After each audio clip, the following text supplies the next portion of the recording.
into the locker room. Such a shame. I mean, a guy who really helped hold that team and, frankly, that program together. Now down 10-7, it is Robinson. This turned out to be the longest play of the year for Penn State. 53 yards, 10 catches, 197 yards for him.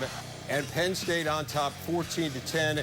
Would never look back at his McGloin to Robinson again. McGloin broke the school record for career passing TDs in this game. Also single-season passing yards, 45-22. Penn State gets the win. They have won 7 of their last 9. Iowa and Michigan. Little senior day moments as Denard Robinson embraces Brady Hoke. And Robinson will play a fairly substantial role in this game. Now, pitch here to Fitz Toussaint. We saw the Mike Mounty injury. Fitz Toussaint going down as well. Again, a leg injury for him. He, too, was carted off the field. Now, on the same drive, Devin Gardner would score on a 1-yard plunge, 7-0 in favor of the Wolverines. How about Robinson? Denard had a big day. I mean, 13 carries, 98 yards. This was not just some sort of token gesture to get him into the game and to get him some yards. He was a huge part of this offense. Early second quarter, it is Gardner to a wide-open Roy Roundtree. Devin Gardner, 314 yards. So now 3 straight games, they have had their highest passing yard total of the season in Big Ten play. And then Gardner, touchdown run to cap it off. Devin Gardner threw for 3 touchdowns, ran for 3 touchdowns, and that is a fitting ending to senior day for Denard Robinson. Now Northwestern and Michigan State. It is senior day there as well. Mark D'Antonio embracing his seniors. This is Andrew Maxwell to Aaron Burbridge. Game tied at 13. Just over 7 minutes to go in the third. Kane Coulter to the backup fullback Tim Riley. That puts Northwestern on top 20-13. Now on a 2nd and goal from the Northwestern 6. In a 20-13 game, it is Maxwell to Tony Lippett. Ties it again at 20. Again, both these teams, remember, have struggled down the stretch in games. Northwestern trying to get something to happen. Trevor Simeon, Dan Vitale, the freshman, has really emerged as a receiving target, playing that super back position. They would get a field goal out of that. Michigan State on a 4th and 10. And Deion Sims, who had a big game, unable to haul it in, and Northwestern, which had the heartbreak in the state of Michigan last week, hangs on to win this one by the final of 23-20. So that is 8 wins for them as they head in to their season finale. So 3 games in the books. What do you guys think? Well, the Northwestern team, to win the game the way they wanted. They couldn't run the ball. Venrick was out of the game. Kane Coulter was out of the game. I think that is most impressive that a team like Northwestern can go into East Lansing and win a game without their best weapons. Michigan State, coming off the bye, has 4 turnovers at home. You can't win that way. This offense has not played well enough to really be able to overcome something like that when you're playing against Northwestern, who can move the football. Yeah, I think that's a great point. I mean, one thing I expected from Michigan State today is to be much better the week off. You know, I said it going in. I thought this was a big advantage for Michigan State to have the week off. It's the 4th time it's happened in Northwestern, but you have to give Northwestern credit. They found a way to win with maybe no weapons. Yeah, no, absolutely. Venrick Mark getting hurt in the game. Kane Coulter was out of the game for most of the second half. Unclear how banged up he is. But as you say, 4 teams coming off byes they played this year, and they beat 3 of them. That is impressive. Rex Burkhead, senior day for him. How involved will he be? Been talking about it during the course of the week. Guys, what are we expecting to see very quick? Well, I think Nebraska has to be consistent. If they're consistent, they'll win the game. How about him returning kicks? What we just saw him doing would be a nice part for him to get involved. Again, we saw Michigan involved Denard Robinson in a big way. How involved will Rex Burkhead be? Enjoy the first half. We'll see you at halftime.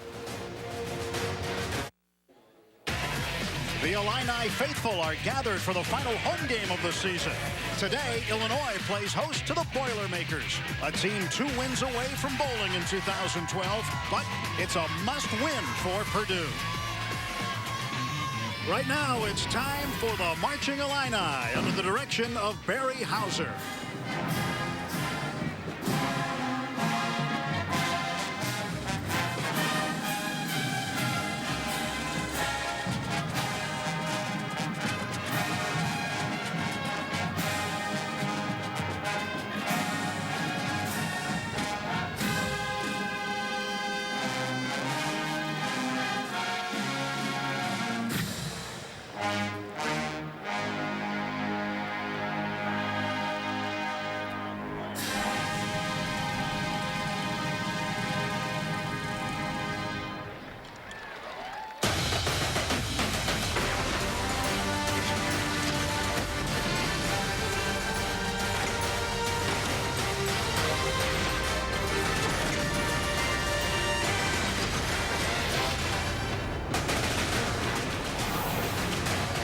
was a sunny but crisp November afternoon in Champaign.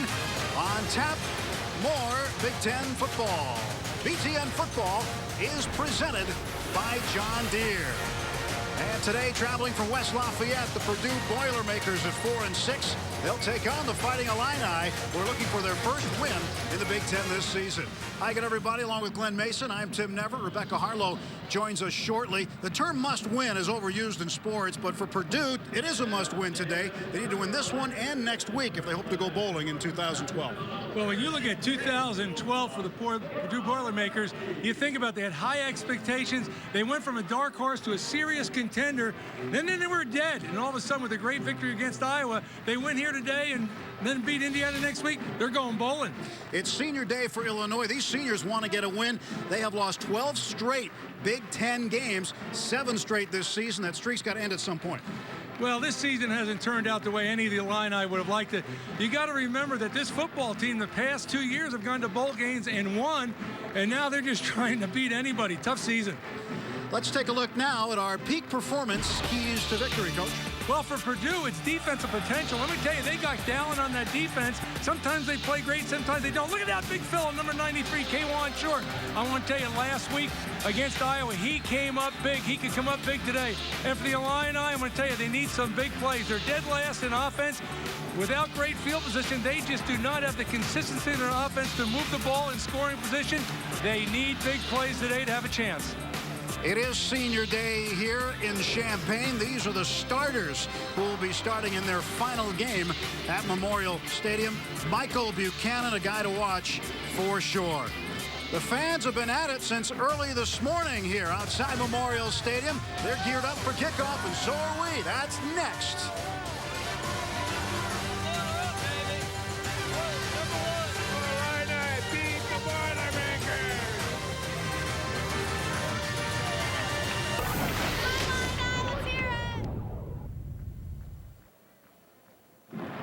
Hello, pal. When forced to adapt to extreme environments, a spontaneous change in DNA can occur. A change that spawns unexpected power and agility. Introducing the all-new, all-powerful Gator RSX 850i. 62 horsepower, a fully independent multi-link suspension, and a top speed of 53 miles per hour. It's a whole new species of Gator. See it in action at johndeere.com/Gator.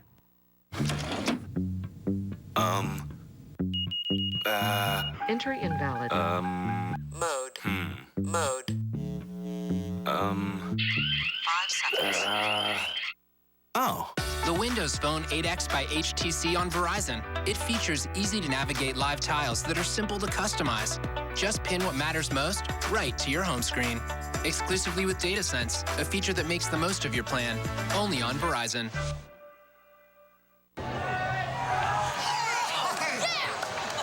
We didn't always watch football at Buffalo Wild Wings. Wheatgrass for our neighbors. And moosh moosh. Sport. Protect the football.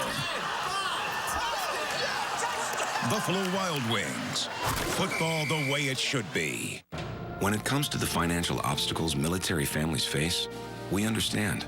At USAA, we know military life is different. We've been there. That's why every bit of financial advice we offer is geared specifically to current and former military members and their families. Dad!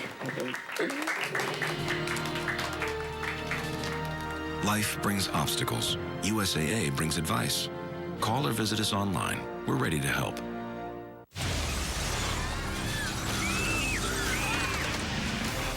There are a few who move toward the sounds of chaos. Forged in the crucible of training, they are the first to move toward the sounds of tyranny, injustice, and despair.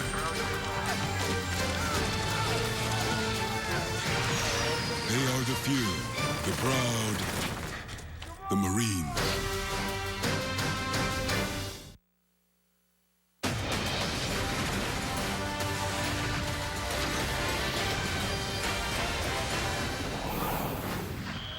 Here come the Fighting Illini on the field for this matchup against the Boilermakers of Purdue. Today's sideline reports are brought to you by Best Buy. Let's check in with Rebecca Harlow.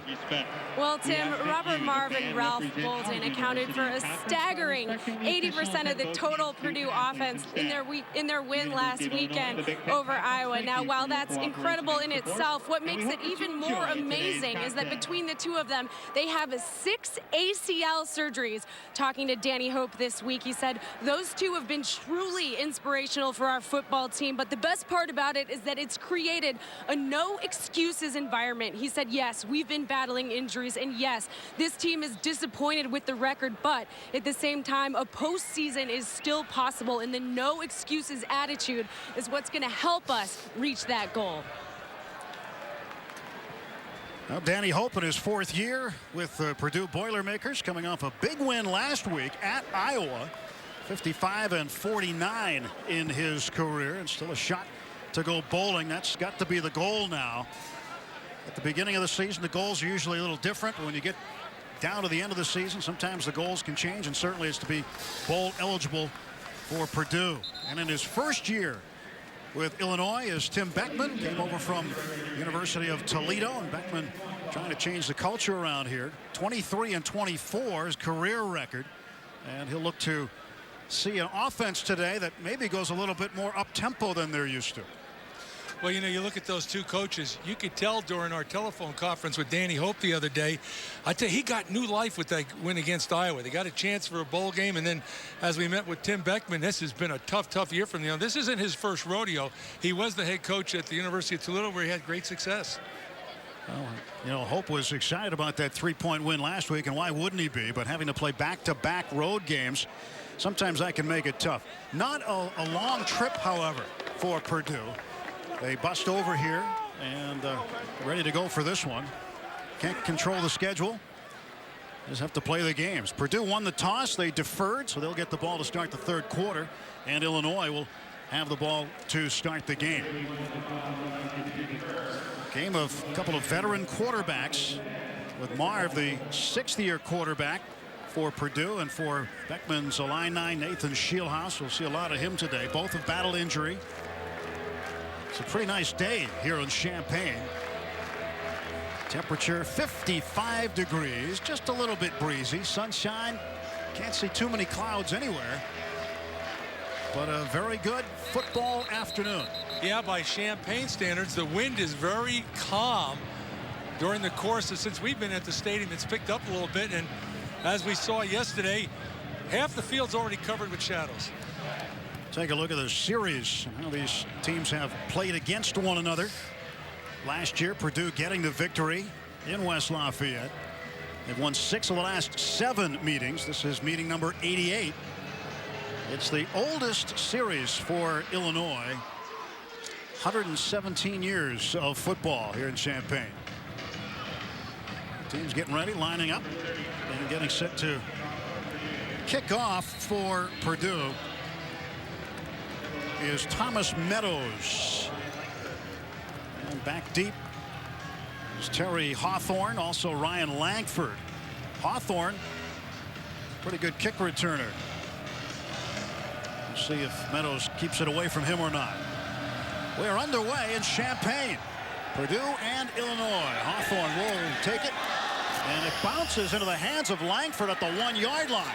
And Langford across the 20 and out toward the 22-yard line. A penalty marker comes out right after the play, out near midfield. But Ryan Langford, right place, right time, able to pick up that loose football. Referee today is John O'Neill.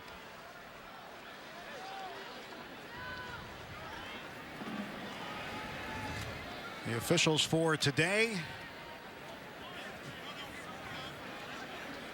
During the return, holding number 33 return team. 10-yard penalty, first down. You know, partner, this is exactly what Illinois didn't. It's exactly what Illinois didn't need. They've struggled offensively, and all of a sudden, rather than the 20, now you're back to the 11 or 12-yard line. Field position is a negative. Nathan Shieldhouse brings them out. First down and 10. The football on their own 12-yard line. Empty backfield. And Shieldhouse, the junior from Kansas City, Missouri. Throws underneath. And finds Josh Ferguson right away. Ferguson, a positive gain out near the 18-yard line. Take a look at the Illinois offensive unit, brought to you by K Jewelers. Graham Posick, the center. Posick, the senior from Lamont, Illinois. Played center and right tackle this season. A second down and 5 yards to go from the 17-yard line.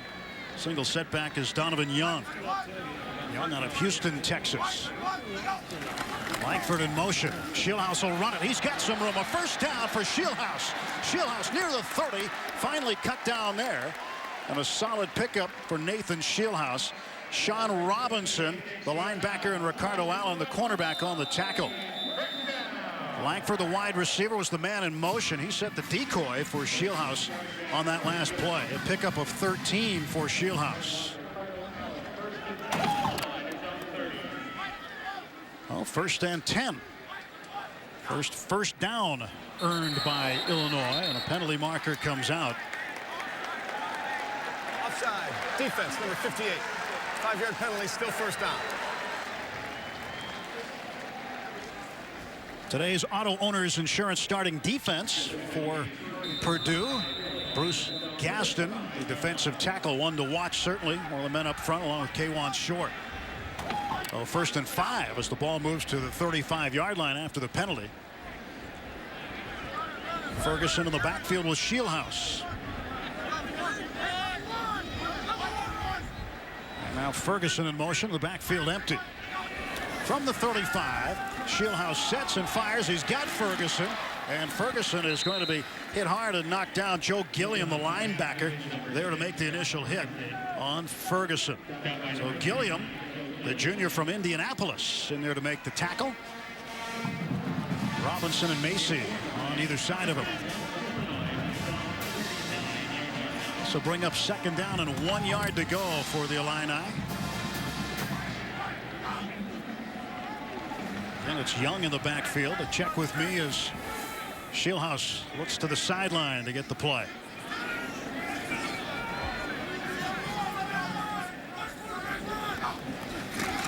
It'll be Young.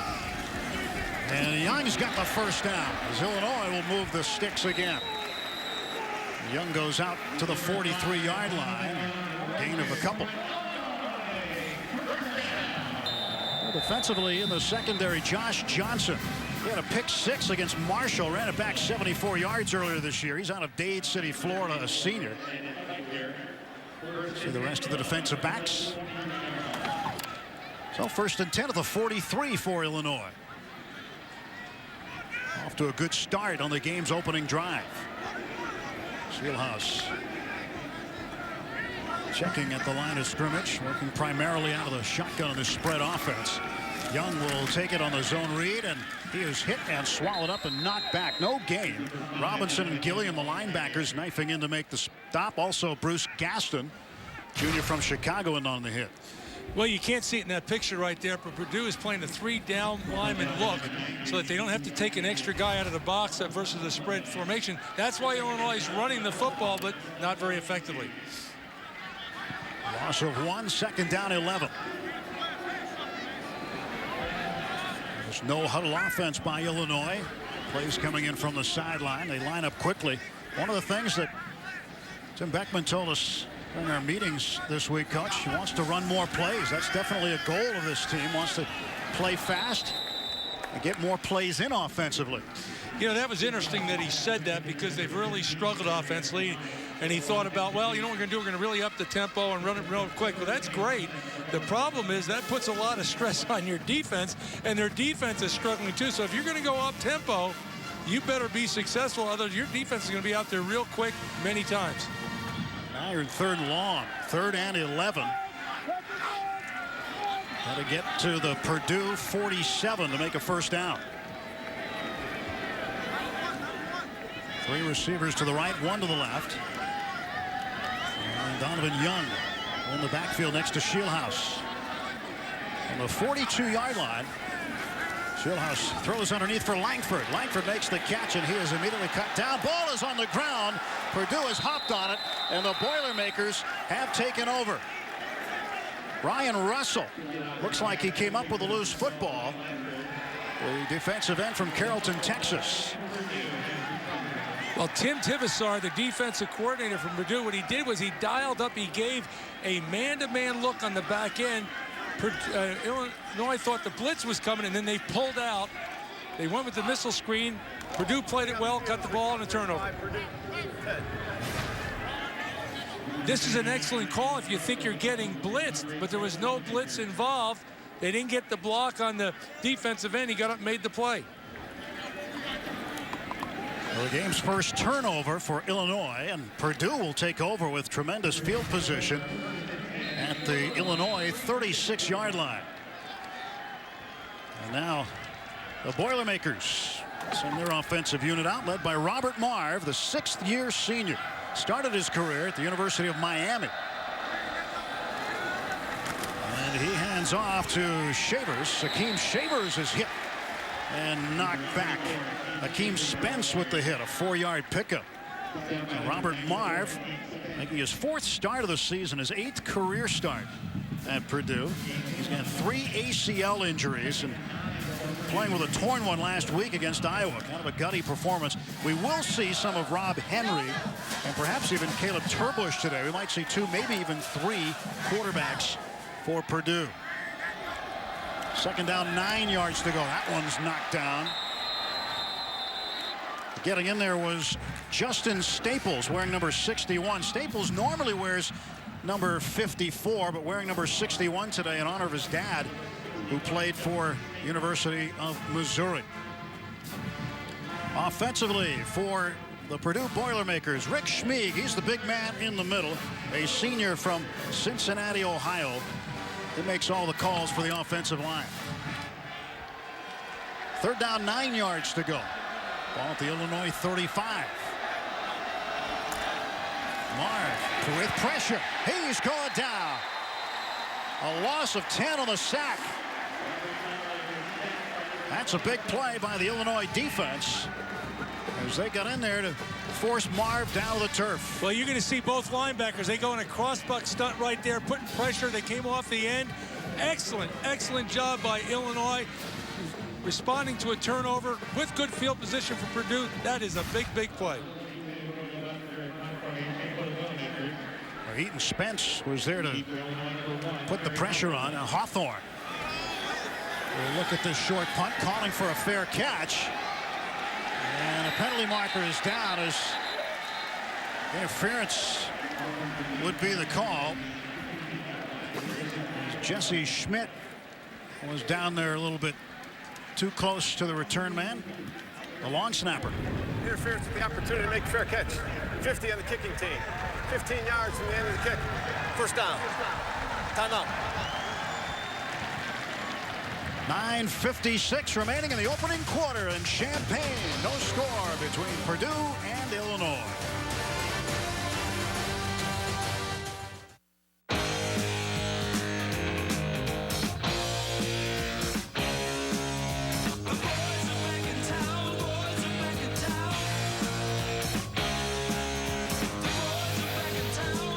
Why not make lunch more than just lunch? With 2 times the points on dining in restaurants, you may find yourself asking, why not? A lot. J Sapphire Preferred. There's more to enjoy. Rated M for mature. The time is now at hand, which must determine whether Americans are to be free men or slaves.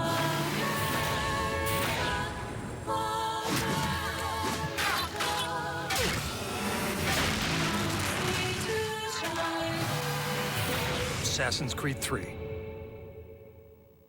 On a new Step Into My Office, Mike Hall goes one-on-one with Penn State head coach Bill O'Brien for a candid conversation. What's it like working for Bill Belichick? It's a great experience. It's demanding. It's tough. He teaches you a lot about how to put together a team, how to treat a team, how to talk to a team, and you know, it was really the best 5 years I've had in coaching. Step into my office. Bill O'Brien, presented by Instinct Nitrogen Stabilizer.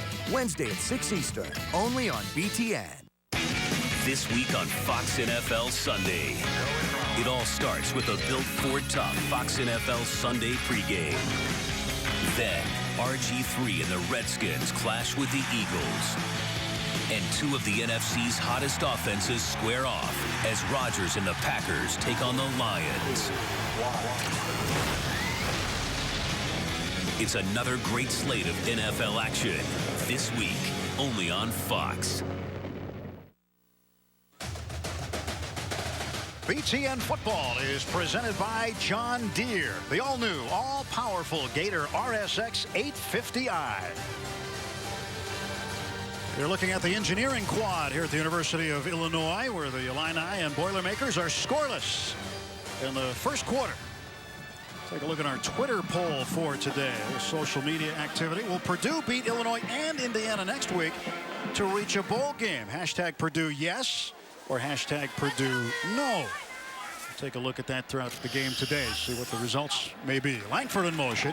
Shieldhouse coming to the near side and just falls forward for a yard or two. K1 Short, the defensive tackle out of East Chicago, Indiana, was there to make the tackle. He's a fifth-year senior. Shieldhouse continues to run. And Short, considered a very solid NFL prospect. Also a good special teams player, Coach. He's blocked a couple of kicks this year. A couple of field goals. Well, he's a very stout young man, and I'll tell you, watching film on him, I was really impressed with his lateral movement. Well, a gain of 2 for Shieldhouse on first down.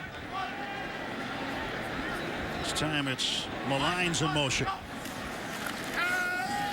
Shieldhouse to throw, looking for Malines, has him at the 35. Malines falling forward. He'll be shy of the first down. He'll be close to it.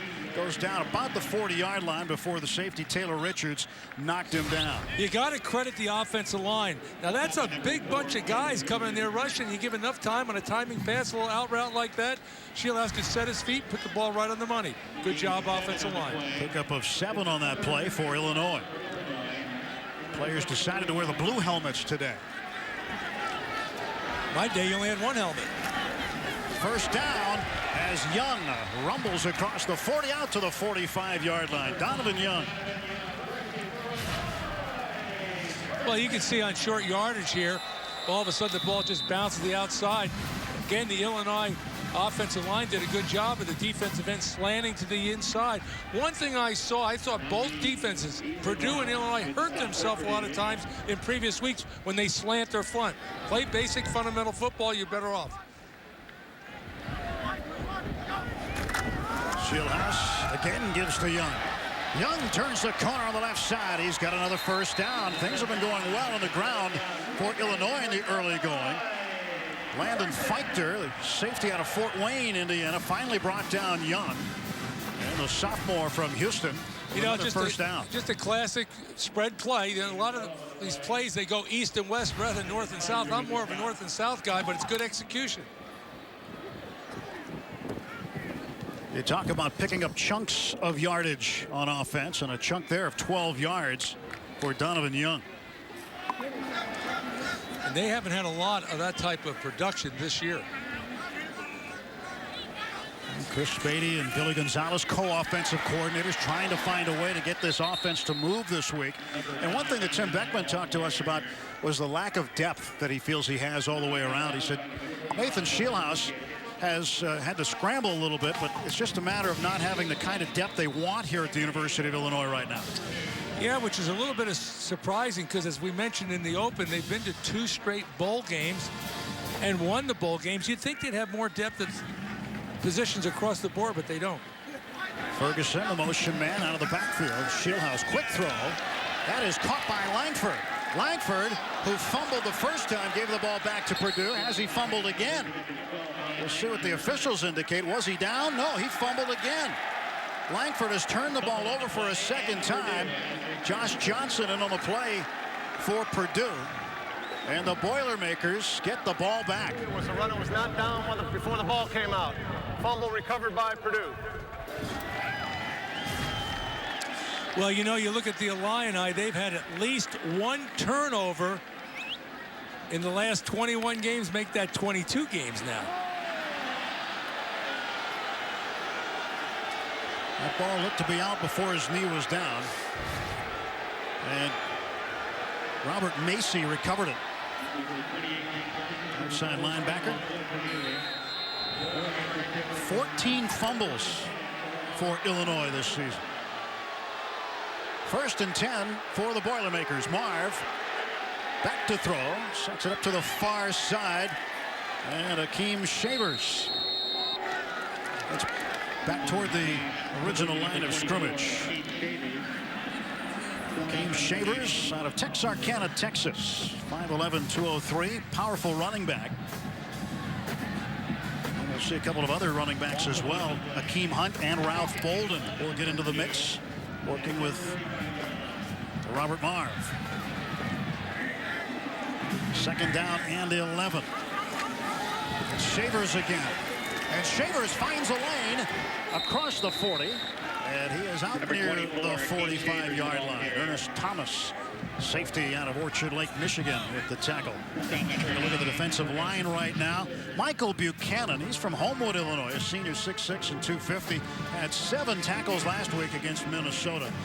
One of the go-to guys on the defensive line for the Illini. 3rd and 2 for Purdue. Out of the eye, it's Shavers again. He is stuffed right near the line of scrimmage. Maybe a yard on the play, but it will be shy of a 1st down. The linebackers for Illinois. A couple of true freshmen out there, led by Mason Monheim. Very mature kid, smart kid. He's picked up the system very quickly. He's out of Orville, Ohio. 6'1" and 230. 2-time Big Ten Freshman of the Week, including this past week.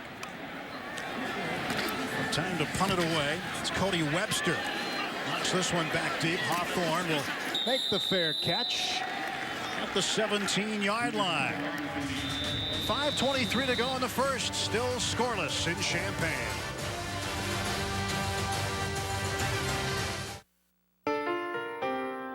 In this moment, you want a team that stands behind you so you can perform your best. At Auto Owners Insurance, it's how we do business every day.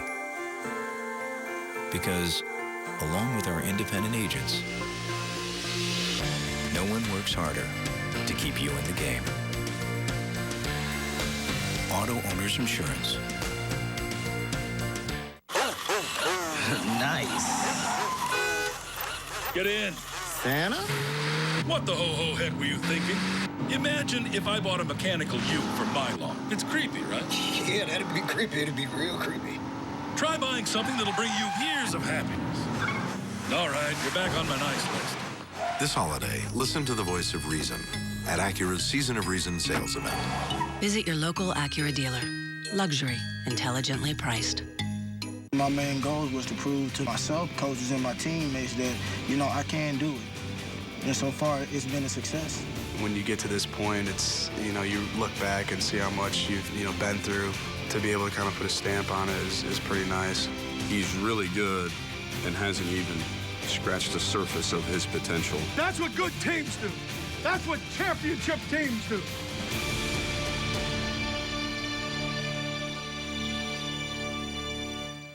A life of adventure. A life of majesty. A life facing extinction. Tiger populations have declined by 90% in the last 50 years, with more tigers living in captivity than in the wild. Big cats are disappearing at alarming rates. Don't let them fade out of the picture. Join Nat Geo Wild and Life of Pi and cause an uproar to save big cats. No score, Purdue and Illinois getting later in the first quarter. And gosh, the Twitter world is a little bit of buzz today. Social media big on Saturdays for college football. A lot of stuff going on. So get an opportunity to see what's happening around the Twitterverse. Don't forget about our Twitter hashtag for today's game. You can find it in the upper right-hand corner of your screen. Follow all of the Twitter activity and get plugged in. Go to www.btn.com/connect. So Purdue had to punt the football away, and Illinois back in possession. They start this drive at their own 17-yard line. Shieldhouse has a man, catch and run near a first down. As Shieldhouse delivers that pass successfully to Justin Hardy. Ricardo Allen on the tackle for Purdue. Well, thus far, Nathan Shieldhouse, very, very impressive. That ball is being pinpointed right on the money. They're giving a good protection. Receivers are catching the ball. 9-yard gain on first down. This time Ferguson running left. Ferguson's got the first down and wrestled into the Purdue sideline by Josh Johnson, the cornerback out of Dade City, Florida. Well, again, it's short yardage, but they're running the ball east and west. Those linemen, you got to pack a lunch. You got to stay on those blocks a long time. That offensive line's doing a fine job. Ball to 32-yard line, working from the left hash mark. Shieldhouse 6 of 7, but for just 23 yards. They've been going with the quick game today, and again the quick game on the receiving end. Justin Hardy again, the freshman out of Cleveland, and Frankie Williams, the corner, with the stop. If you're looking for the Minnesota-Nebraska game, go to btn.com/gamefinder right now to see where you can find your game.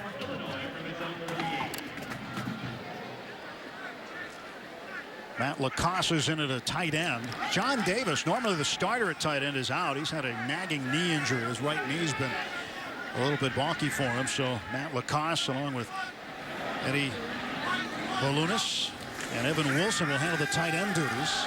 Shieldhouse on the run, and he'll be bumped into the sideline and out of bounds as Nnamdi Ezenwa there to drive the Illinois quarterback out. You'll see they have a miscommunication up front. The defensive end is not blocked at all, but when you have that type of athlete at quarterback, Shieldhouse can get out of trouble. He didn't have to throw the ball away, which he could have if he had to. That'll bring up a 3rd and short. 3rd down and 4. They need to gain the 42 for a first down. Lions, the motion man for Illinois. 3 receivers on the near side right, bunched up. Shieldhouse looking over the middle, and he is going to be dropped. Joe Gilliam, the middle linebacker, came in nearly untouched. Well, it becomes a guessing game. I talked about before how Tibesar, the defensive coordinator, faked the blitz last time. This time he gave exactly the same look. Shieldhouse thought it was a fake again. Guessed wrong. Here they come. Frankie Williams back deep to receive the punt from Justin DeVernois. DeVernois hits the kick away, takes a nice bounce and hit a Purdue Boilermaker. Purdue ends up covering it up inside the 30-yard line. A penalty marker is out. Danny Anthrop was there to make the recovery on the inadvertent fumble. John O'Neill, the referee, getting word about the infraction, and he'll inform us momentarily. After the play, unnecessary roughness. Number 1 kicking team. 15 yards from the end of the kick. Automatic first down. Timeout. Correction, the end of the run. Penalties on Terry Hawthorne. Timeout late in the first. No score. Purdue and Illinois.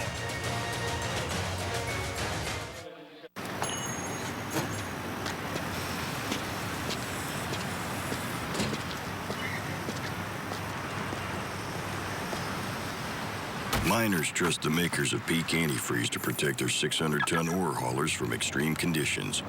You can trust Peak Antifreeze's unique formula to help protect your engine from costly repairs. Peak Antifreeze. Protect your ride, no matter what you drive. Peak Antifreeze. When you peak, you win. with lots of sunshine all across the region as we make our way to the weekend. So for today, 72 degrees with beautiful sunny skies.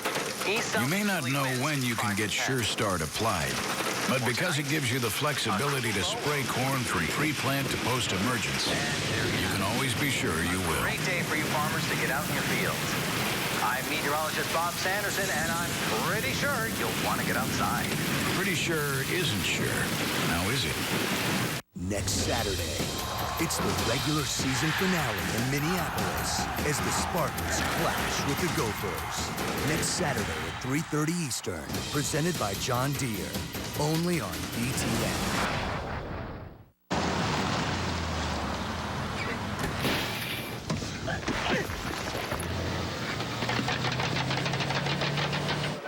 We know you love Big Ten sports so much. Who ordered the tall?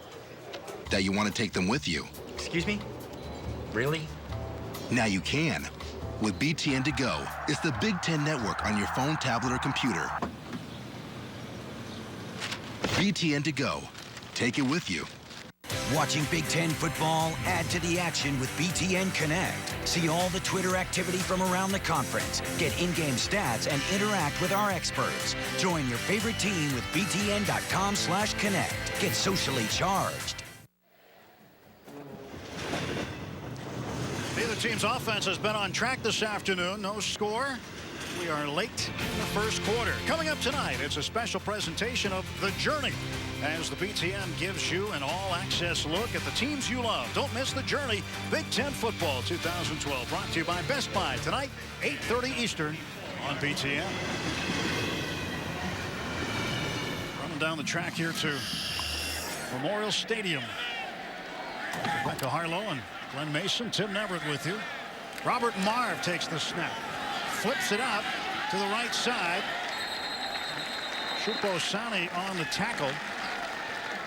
Just a short gain for Purdue that time. Shuposani out of Chicago Heights, Illinois. Senior. He's playing with a shoulder injury. Pretty tough guy. Illinois has done a really good job at keeping all those short passes that Purdue's tried so far in front of them.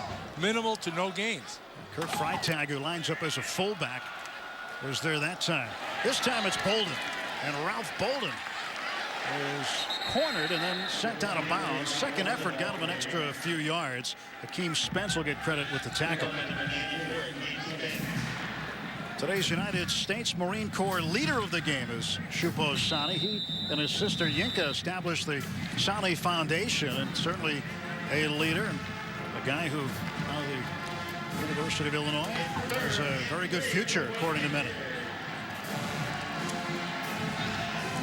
So 31.2% Illinois has held their opponents to on third down. That's one of the categories defensively they lead the Big Ten in. And they do it again as Bolden is rocked and knocked to the turf. Michael Buchanan knifing in there to make the stop. He had some help from the outside linebacker, Mike Svitina. You know, I don't think we've mentioned yet, but Gary Nord, the offensive coordinator for Purdue, has missed the last two games with back injuries, and awful good play by Illinois there. And we talked to Patrick Higgins, the wide receiver coach who's filling in for him, calling plays, and we asked him, what's the #1 priority? He said, get first downs. They had an opportunity there and came up short. Webster booms this one away, and Hawthorne standing at the 10 will let it go. That one is through the end zone for a touchback. And Illinois, who has held Purdue to no first downs so far in the first quarter, will get the ball back when we come back.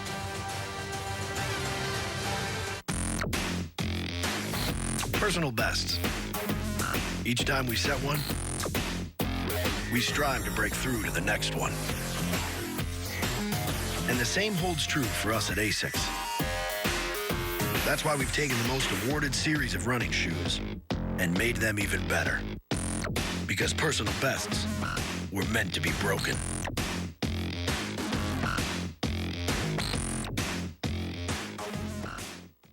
The Ohio State University. The University of Texas Southern University. California, Berkeley. Old Dominion University. Harvard University. The University of Virginia. Texas A&M. Norfolk State University. University. Arizona State. Pennsylvania State University.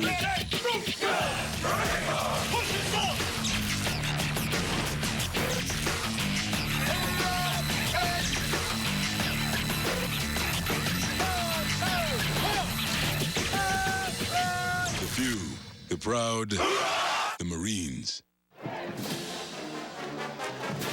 0 so far for the Boilermakers and Illini. Coming down inside of a minute remaining in quarter number 1. First down for Illinois at their own 20. Ferguson will carry. Ferguson to the outside. He's near another first down. Ferguson getting the call a number of times. He and Young have been splitting time in the backfield. Well, basic read play by the quarterback. What makes this play so tough is you have the extra running back in the backfield. Call the quarterback. You play the running back, quarterback will pull it, quarterback pulls it, the other guy has it. Tough to defend. Will Lucas on the tackle, the linebacker out of Lakeland, Florida for Purdue. Gain of 9. Second down on a short 1 yard to go. And everybody's up. Power game. Falling forward for the first down is Donovan Young. You know, Tim, I think that's a good call. When you're like Illinois is right now, really struggling offensively, and yeah, you got a 2nd and 1. Some people call that a waste down. If you ask me, when you're in their situation, get that first down, get a new set of downs, get the first down, and keep going. They've got a new set of downs when we come back to start the second quarter in Champaign, Illinois. It's the Illini and Boilermakers scoreless. Second quarter next.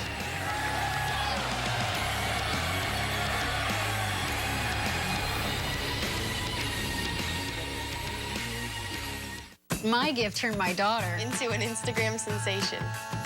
My gift was a camera that's helping my son preserve the forest in Patagonia. My gift helped my son find his beautiful bride. It was a match made in Halo. And our gift to our son was a laptop that helped me turn the house from a Christmas story into a museum. What will your gift do? Let us show you how the right gift can make all the difference. Get the right gift and never overpay with our perfect match promise. Only at Best Buy. The Levion family have been masters of jewelry design for centuries. This Levion collection is amazing. Maybe it's time to start your own. Kay Jewelers presents today's Levion collection, featuring exclusive Levion chocolate diamonds from the Levion family, where the latest in fashion meets fine jewelry. One more reason Kay is the #1 jewelry store in America. It's a work of art. Every kiss begins with Kay.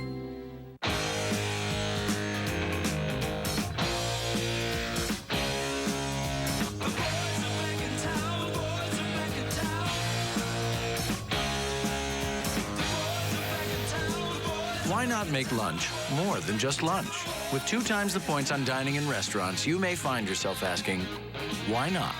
A lot. J Sapphire Preferred. There's more to enjoy.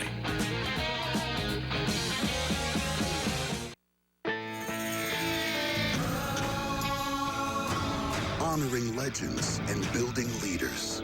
It's been a Big Ten tradition for more than 100 years. We honor the legends who've given us moments we'll never forget. And building leaders? Well, that's about preparation for living a life of significance every single day.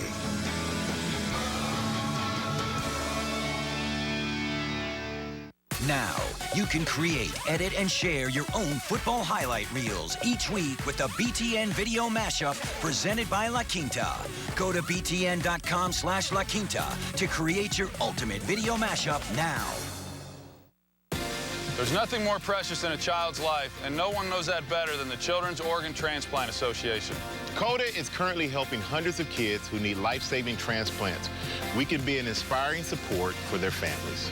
Help save a life by becoming an organ and tissue donor today. We can give hope and make miracles.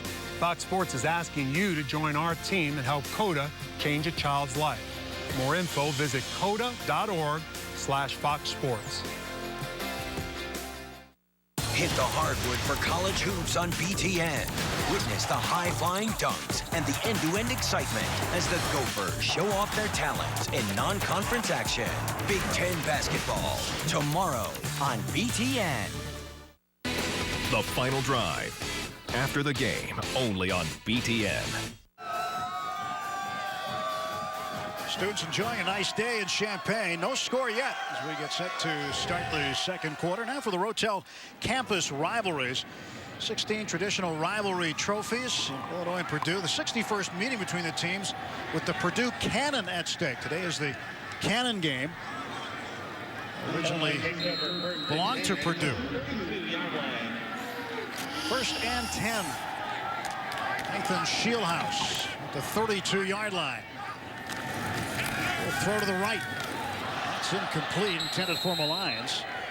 Darius Malines, another Florida guy from Boynton Beach, a junior, 5'11", 180. Missed 4 games this year due to injury, but back and contributing. That time just unable to hang on to the football. Tim, I talked about how Illinois is going to have to try to come up with some big plays. To think that Nathan Shieldhouse has only had 4 plays, pass plays of over 25 yards this year, almost unbelievable. We'll be doing a little finger pointing on this one. Who moved first? Like Purdue jumped, and one of the offensive linemen for Illinois also jumped. Offside. Defense number 61. 5-yard penalty. Still second down. Ryan Isaac flagged for being offside. Tim Beckman will take any yards he can get, including via penalty. Telling us yesterday, very disappointed in how the season had gone. Felt that they were in a lot of games, but Illinois has lost 7 straight. And dating back to last season, it's lost 12 straight in the Big Ten. 2nd and 5. Shieldhouse, he's got room to run. He'll come up shy of the first down. Chased out of bounds by the linebacker Robert Macy.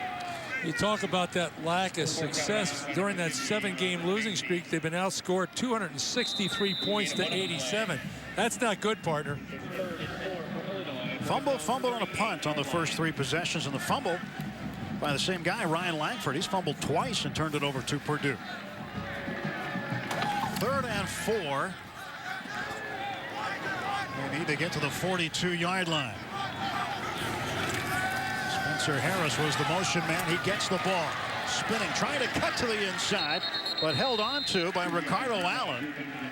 And Ricardo Allen gets the tackle for a little bit of a loss. Stay tuned at the half for the Buffalo Wild Wings halftime report.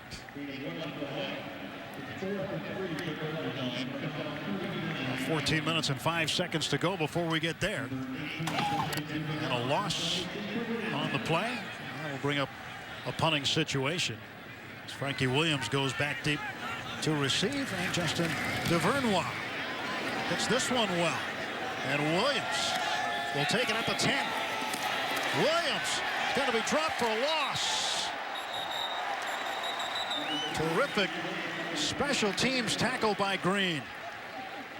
And DeVonway with a terrific punt. Oh, Williams with the over-the-shoulder catch, but nowhere to go. And Green puts Purdue in the shadow of their own goalpost. Welcome to Chevy's year-end event. So the 5.3-liter V8 Silverado can tow up to 9,600 pounds? 315 horsepower. What's that in reindeer power?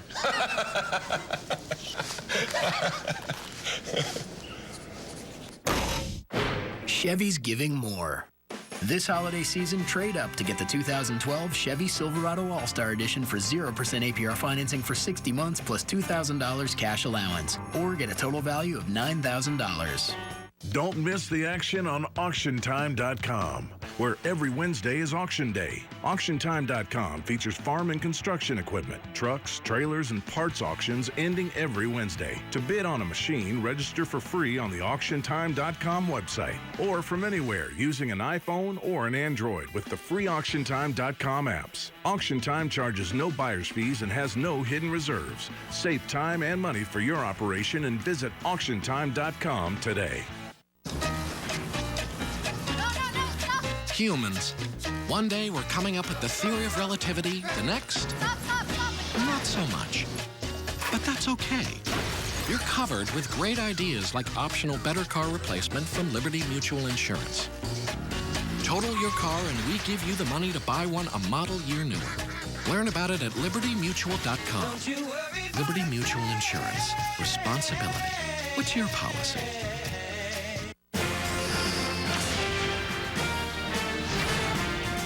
The Indiana Hoosiers will play in a bowl game. They will play in a 13th game. It's caught. Hoffarber for the win. Oh! He got it! Yes, it counts! He got it.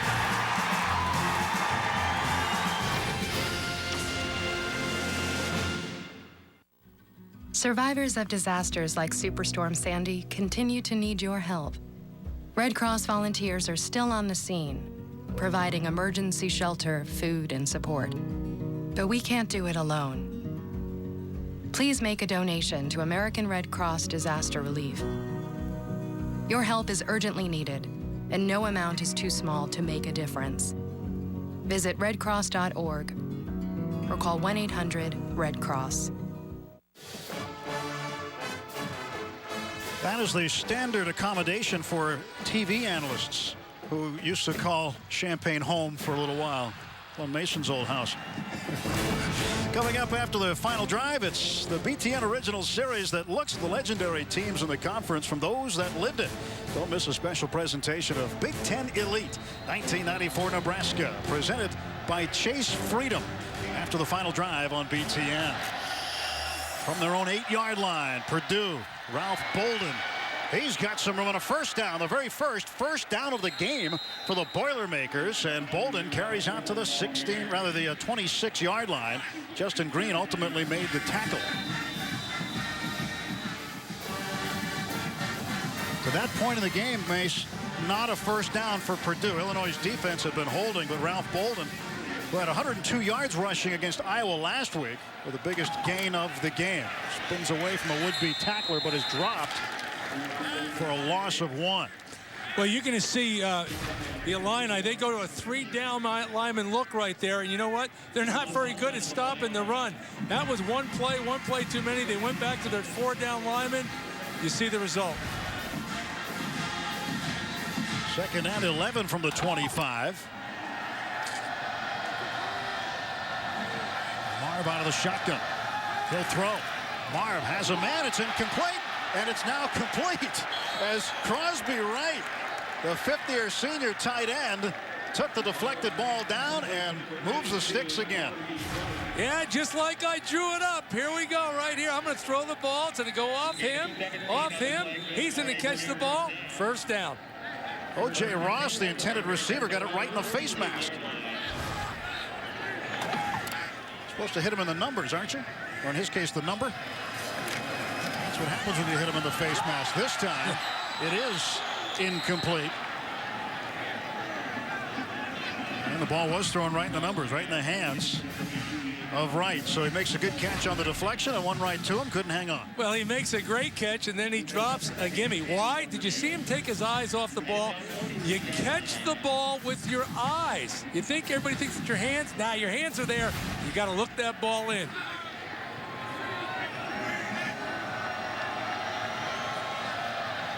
Marve will change the play now.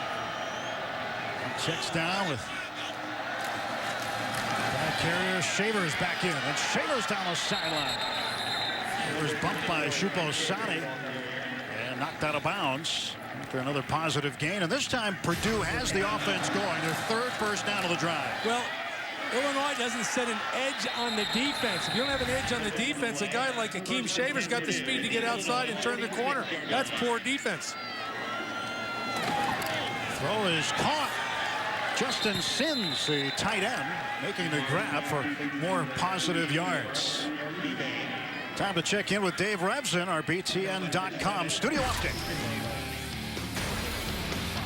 All right, thanks a lot, Tim. Ohio State got a punt return TD from Philly Brown. Then it is Carlos Hyde up the middle, 14-0 Buckeyes. And that's Akeem Shavers carrying up the middle that time, and another Akeem Spence, who plays for Illinois, along with Michael Buchanan, in to knock him down following a 3-yard gain. We got Akeem Shavers, we got Akeem Hunt, and we got Akeem Spence. Popular name. 3 Akeems. Facing third down. Purdue. There's a different quarterback in. They change up quarterback, Rob Henry. He throws. That is complete to Wright. Wright, a first down to the 20-yard line. There's the element of surprise. You make a change at quarterback in that position. You bring Rob Henry in. You know what I'm thinking? Here comes the option, because that's what they've done in the past. Now they fire the ball for first down. Picked up 18 yards as Rob Henry, saw him a lot last week at Iowa, do the same thing, come in for a change-up situation. He can run the ball very well, as you mentioned, Mace. And Marve gets a break every once in a while. So here is Henry. Second snap he'll take. And he'll run it. And Henry is hit and knocked down to the 15-yard line. Akeem Spence with the tackle. But you know, during Danny Hope's tenure at Purdue, he's had 6 different quarterbacks. And sometimes he didn't have any healthy quarterbacks. Now he's got a lot of them. Rob Henry's now healthy again. He's a big, strong, fast guy. They utilize him in a lot of different ways. On second down and 5 from the Illinois 15. It's Henry again. Just fires that one into the turf. Didn't see something he liked and threw it away. Applying pressure was Justin Staples. They've tried that missile screen a number of times. I think they try to dial that up to when they think there's pressure coming. This end of the field right here is normally when a defense will figure they got to take some chances. They thought a blitz was coming, but it wasn't. Well covered. He threw it in the ground.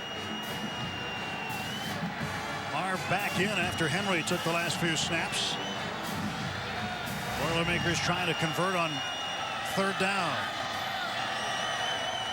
Deepest threat to score by either team in this game. They'll be shy of the first down. Ernest Thomas, good defensive play.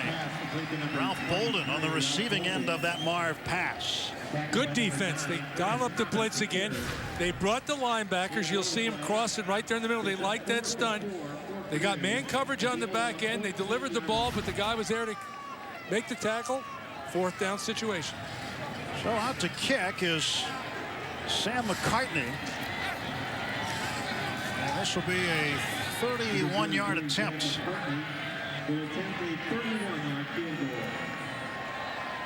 McCartney 3 out of 4 this year. And make it 4 out of 5 as the Boilermakers break the ice and get on the board first. A 31-yard field goal by McCartney, and it's 3-0 Purdue. No mom in the history of moms has ever turned down a handmade ornament. She never wondered if there would be enough room for it on the tree. This year, find a place for a new one from Santa's Wonderland at Bass Pro Shops, where kids can hang out with the elves and make a craft, try the RC trucks, see the model trains, and get their picture with Santa all for free. That's right, free. Time passes. Hold on to Christmas. This week, kids can make a free stuffed Santa ornament. Behold the joy, bliss, and total delight that can only come from having someone else pay your mortgage for an entire year. This is what you'll experience if you win the Quicken Loans Skip a Year Mortgage Sweepstakes. Up to 5 winners will get to skip a year of mortgage payments, courtesy of Quicken Loans. Enter often at skipayear.com for more chances to experience this. The Skip a Year Mortgage Sweepstakes. One more way Quicken Loans is engineered to amaze. We're replaying the best games of the weekend in a fraction of the time. All the drama, snap to snap, delivered to you in only 1 hour. Big Ten football in 60. Presented by Quicken Loans. Tuesday on BTN. The Big Ten's best. Tomorrow, only on BTN. On a new Step Into My Office, Mike Hall goes one-on-one with Penn State head coach Bill O'Brien for a candid conversation. What's it like working for Bill Belichick? It's a great experience. It's demanding. It's tough. He teaches you a lot about how to put together a team, how to treat a team, how to talk to a team, and you know, it was really the best 5 years I've had in coaching. Step into my office. Bill O'Brien, presented by Instinct Nitrogen Stabilizer. Wednesday at 6 Eastern, only on BTN. I've got your 6. I've got your 6. I've got your 6. In the military, got your 6 means I've got your back. I've got your 6. I've got your 6. Through jobs, education, housing, and more, we can support returning military veterans and their families. I've got your 6. Please show your support and prove to a veteran you've got their 6. I've got your 6. I've got your 6. I've got your 6. I've got your 6. I've got your 6. I've got your 6.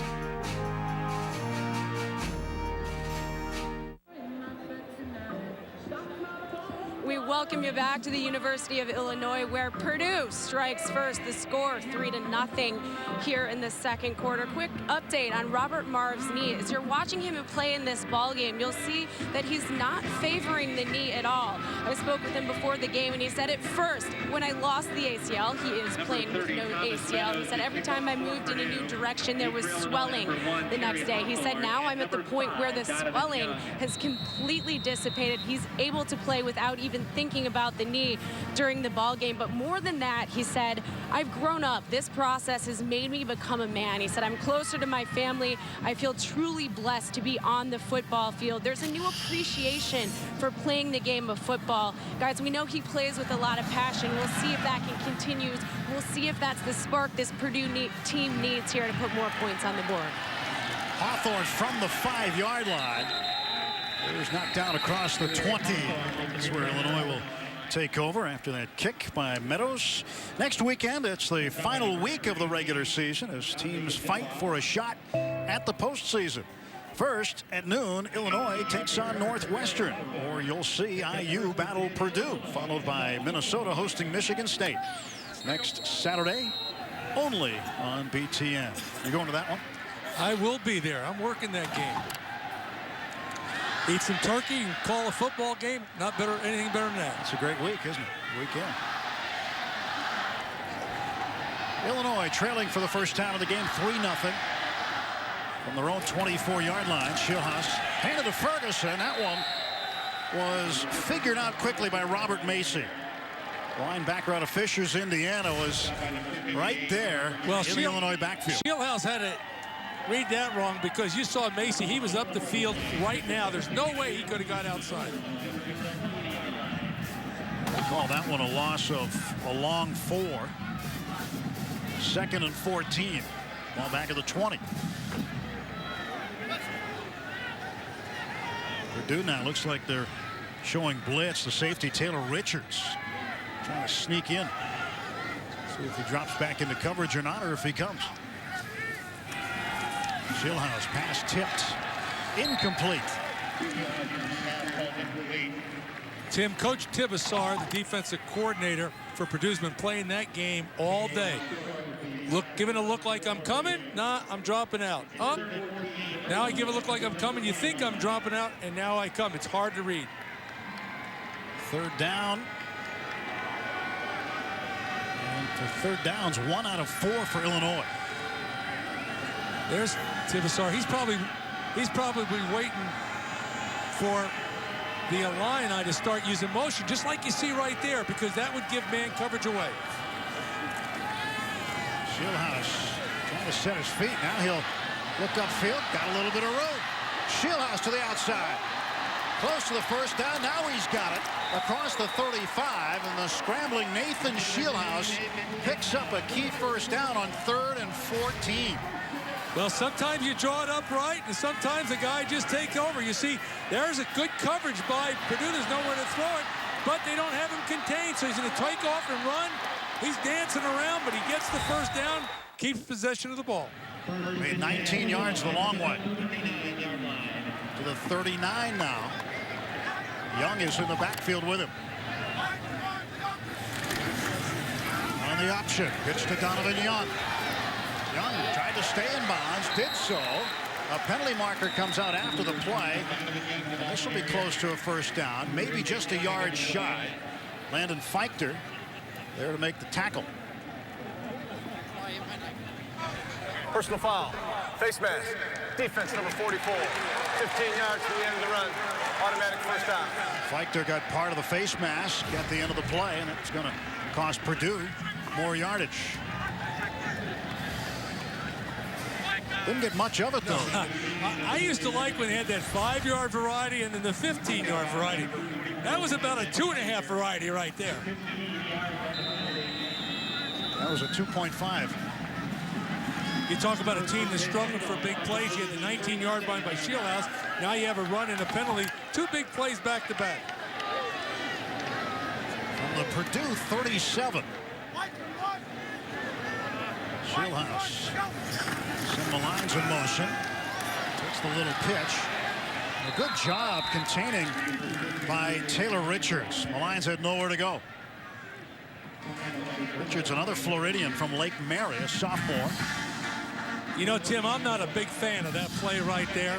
I'm more of a north and south type of coach where running backs have their shoulders square. And the reason I say that, when you're running sideline to sideline and you've got your shoulders turned to the sideline, if there's not something there, you can't turn the corner. It's hard to make someone miss. Empty backfield, 5 wide for the Illini. 2nd and 10. 37-yard line, the spot on the right hash mark. Shieldhouse has some pressure. Throw it away. Shieldhouse making the decision just to get rid of it there, with Purdue Boilermakers bearing down on him.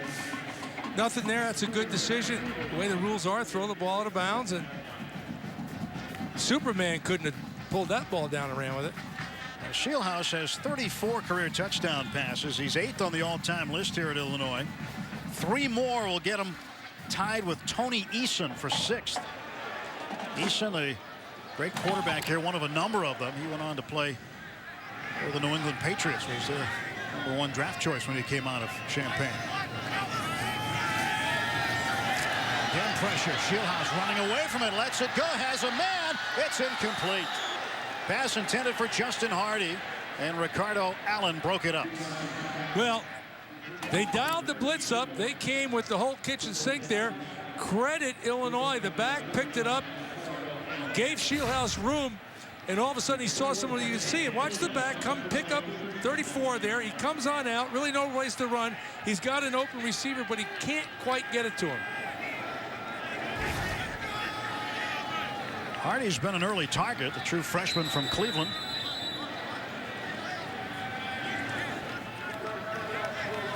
Illinois will talk this one over on the sideline. Shieldhouse comes over to visit with Billy Gonzalez, the co-offensive coordinator, who's on the field. 3-0 Purdue.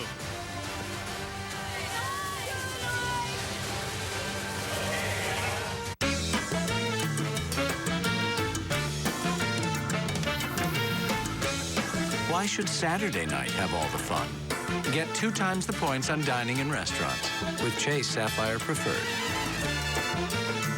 Pep Boys, get ready for holiday travel at Pep Boys Winter Dollar Days. Right now, buy 3 installed tires and get the 4th tire for just $1 instantly. Plus, get special financing for 6 months. Hurry to Pep Boys Winter Dollar Days. In-store and online 24/7 at pepboys.com. The guaranteed lowest prices on tires. We will not be undersold.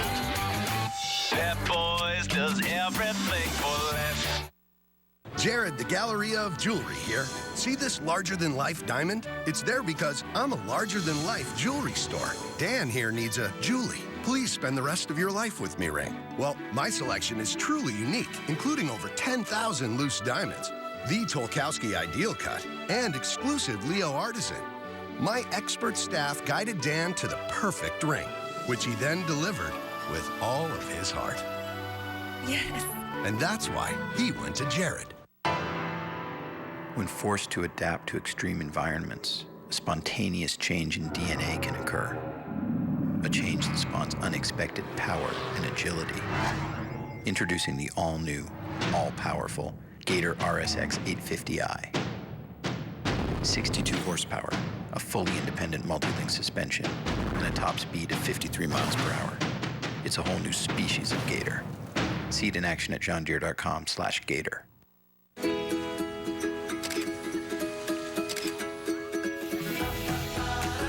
Why not use all your vacation days this year? Get points you can easily redeem for your vacations with Chase Sapphire Preferred. 3-0 Purdue. And on 4th and 10, Taylor Zaleski will attempt a 54-yarder from the right hash mark. Zaleski has plenty of leg on this one, but it will go through. It just made it across the crossbar, and Zaleski ties the game. His longest prior to that had been 47 yards, a 54-yarder for Zaleski. It just sneaks through. Game tied at 3 in Champaign.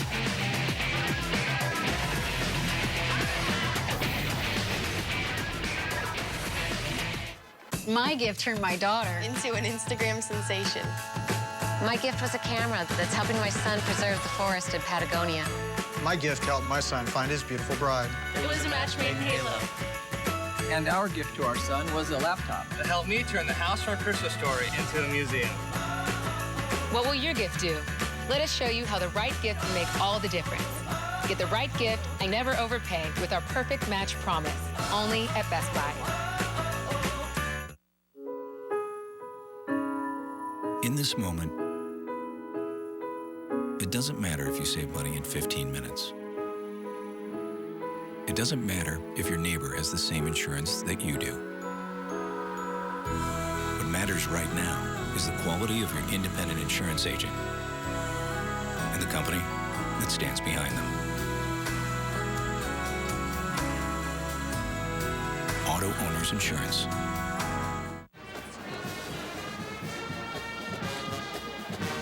Well, Tim Beckman likes that, the decision to send out Zaleski, his long-legged kicker. 54-yarder, the longest field goal made by Illinois this season. The last player at Illinois to make a 50-yard field goal or better was Derek Dimke against Penn State back in 2010 on October 9th. He kicked a 50-yarder in State College against the Nittany Lions. You know, the way this game is going without either team really moving the football, I think that Coach Beckman had to be thinking, well, maybe we ought to just punt this away and play some defense. It's only a 3-point game.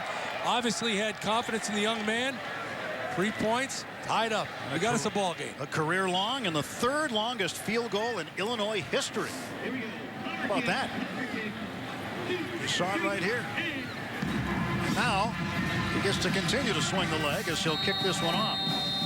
Yeah, he didn't kick that one very high, but it had good distance. You can move it back a little bit and still make it. Back deep, Danny Anthrop.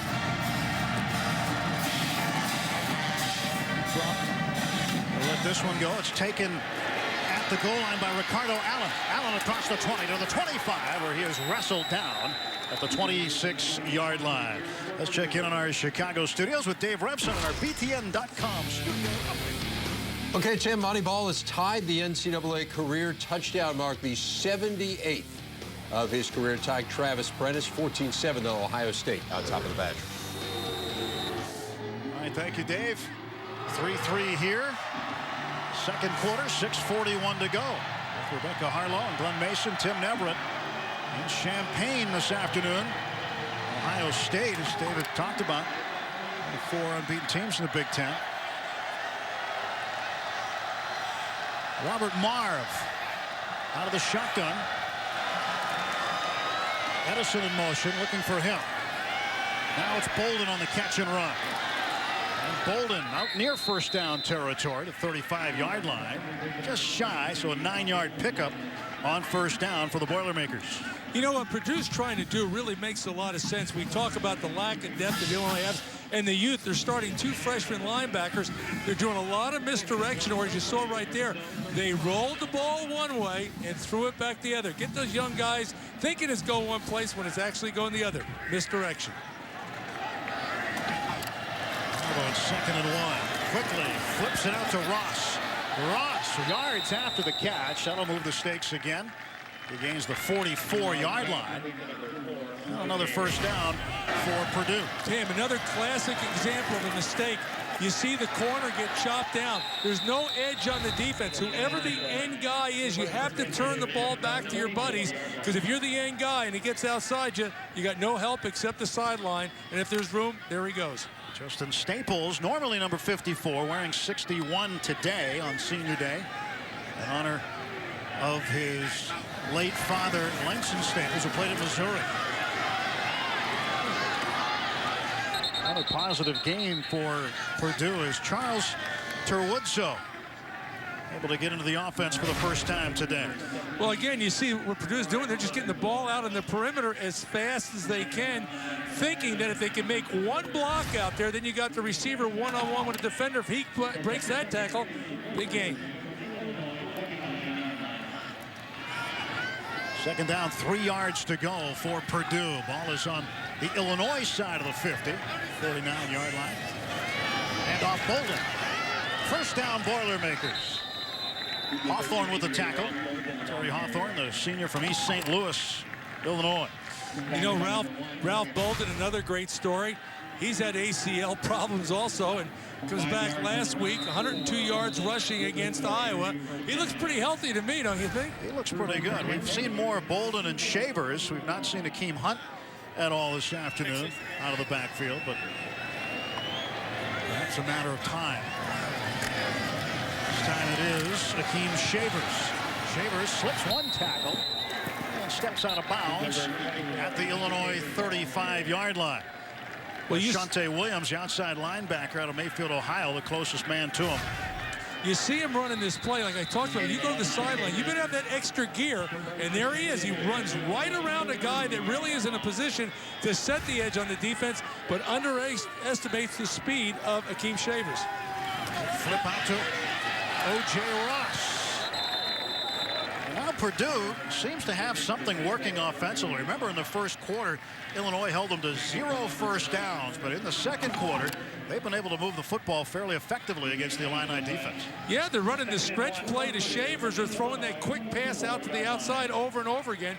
You know, to have a chance to be successful at that outside pass that we keep seeing, you need 2 things out of a quarterback: strong arm and accuracy, and Robert Marve's got them both. The Illinois 24-yard line. Again, it is Ross. No chance. Move the sticks again. Another first down. Tommy Davis, one of the safeties, at the end of the play for Illinois. Again, here you got 2nd and 1. If you're going to throw the ball like this for 2 yards, you got to have great confidence in your quarterback, and I can see why they do. Clock winding, 3:43 and counting until halftime. 3-3, Purdue now threatening as they approach the red zone. Shavers to the 15. Shavers tackled by Akeem Spence. Defensive tackle for the Illini. Now you see the 2 plays that they're working that we already talked about is that stretch play that they keep doing with Shavers and the quick passes. When you get them both working, watch out. You're going to see one go right up the middle, go the distance, because the defense is 2 perimeter occupied. So it is 2nd down and 5. Marve quickly flips it out to Ross, this time on the right side. Ross with a schoolyard dance finally works his way past Justin Green. Green knocks him down ultimately, but another positive gain for the Purdue offense. A pickup of 3 yards. A schoolyard dance, huh? Right here. Hello. Yeah. Goodbye. Is that a good schoolyard dance or a bad one? I don't know. I don't know. He didn't go too far, so. Marve wasn't looking and the ball was snapped. Just to hang on to it. Just take it out of bounds. Got a shove at the end of the play from the freshman linebacker, Mike Svitina. Mistakes, mistakes, mistakes. Here you go. Ball snap, quarterback exchange problem on a 3rd and short. You want to win football games, you don't have that happen to you. Rick Schmieg, the senior center, he's out of Cincinnati. He's done a pretty good job. McCartney hit a 31-yarder to open the scoring in the second quarter. We're going to try one from 29. This one is up And this one is good, and Purdue regains the lead in a battle of field goals so far in the first quarter. Danny Hope's team now with a 6-3 lead. Good snap, good hold, good kick. But I can tell you, as a coach on the sideline, he said, that's good. But I'm telling you, he said, that should have been a touchdown. Fellas, third and short. We can't have a center quarterback exchange. You want to win this game? You want to go to a bowl? Come on now. For Purdue, they play Indiana next week. So it is imperative for Purdue that they win today and win next week to get to 6 wins and become bowl eligible. Illinois travels to Northwestern, playing at the same time as Purdue and Indiana next week. So that's what's left on the regular season schedule for both Purdue and Illinois. And did Northwestern have a big win today or what? You know, there's a team, they could very easily be undefeated. They lost by a point to Northwestern. They gave up 22 points in the fourth quarter to Penn State. We saw what happened last week against Michigan. Pat Fitzgerald doing a great job. And now Michigan State, Mark D'Antonio and his guys, they got to win next week at Minnesota to go to a bowl game. Meadows teeing the ball up for the Boilermakers. Back deep is Justin Green and Donovan Young. No Hawthorne this time. Hawthorne normally a kick returner. This one will be returnable by Green from the 11-yard line. Catches the ball on a dead run, looks for a lane to the sideline, slows up, and he'll be dropped at the 25-yard line. 14-yard return for Justin Green. Danny Anthrop with the tackle. He made the way from West Lafayette, brought his tools with him. Shieldhouse comes back out. Illinois trailing by 3 points. Just a little over 2 minutes to go in the first half. See if Illinois can get the ball downfield quickly. At least get into field goal range. Remember, they received the ball to start the game. Purdue won the toss, deferred, so they'll get the ball in the third quarter. And Shieldhouse looking for the sideline, gets it, first down. The 39-yard line. Will Lucas ran him out of bounds. So the sticks will move and the clock stops. Well, this has been the offense. Nate Shieldhouse, they run a quarterback draw. And really, Purdue does a good job right there. You know how bad 45 wanted to hit him, huh?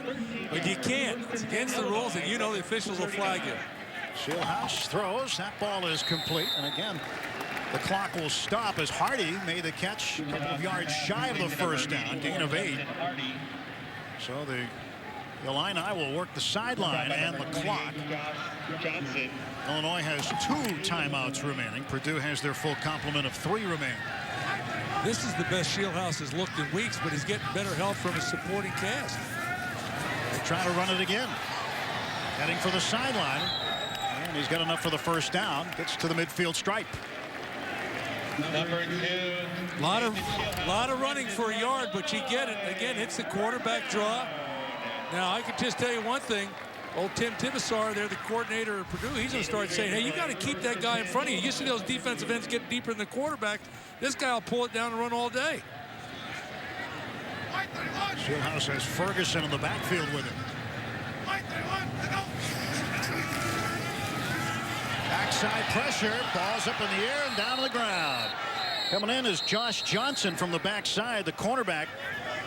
And that's always got to be unnerving for a quarterback to realize that backside pressure's coming. You're going to see Josh Johnson come off the backside on the corner blitz. The back looked like he was going to pick him up and then got out of the way and unblocked. There he is right there.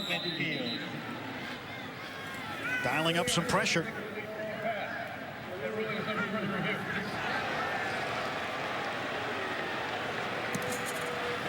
So John O'Neill is going over to the sideline to put the headsets on. They're going to look at that play, last play from upstairs. What Tim Beckman wants is... Well, as you mentioned, Josh Johnson came on the blitz, and the running back looked like he was going to pick him out and ducked out of the way. I don't quite understand. I understand if that was a screen coming back that way, but you could see that Nathan Shieldhouse, his eyes were front side the whole way, so I don't know what the problem was. Danny Hope hoping that K1 Short came up with a fumble recovery or not, and Tim Beckman wants the incompletion. That's what they're looking at upstairs in this review. Take a look at the arm of Shieldhouse when he is hit.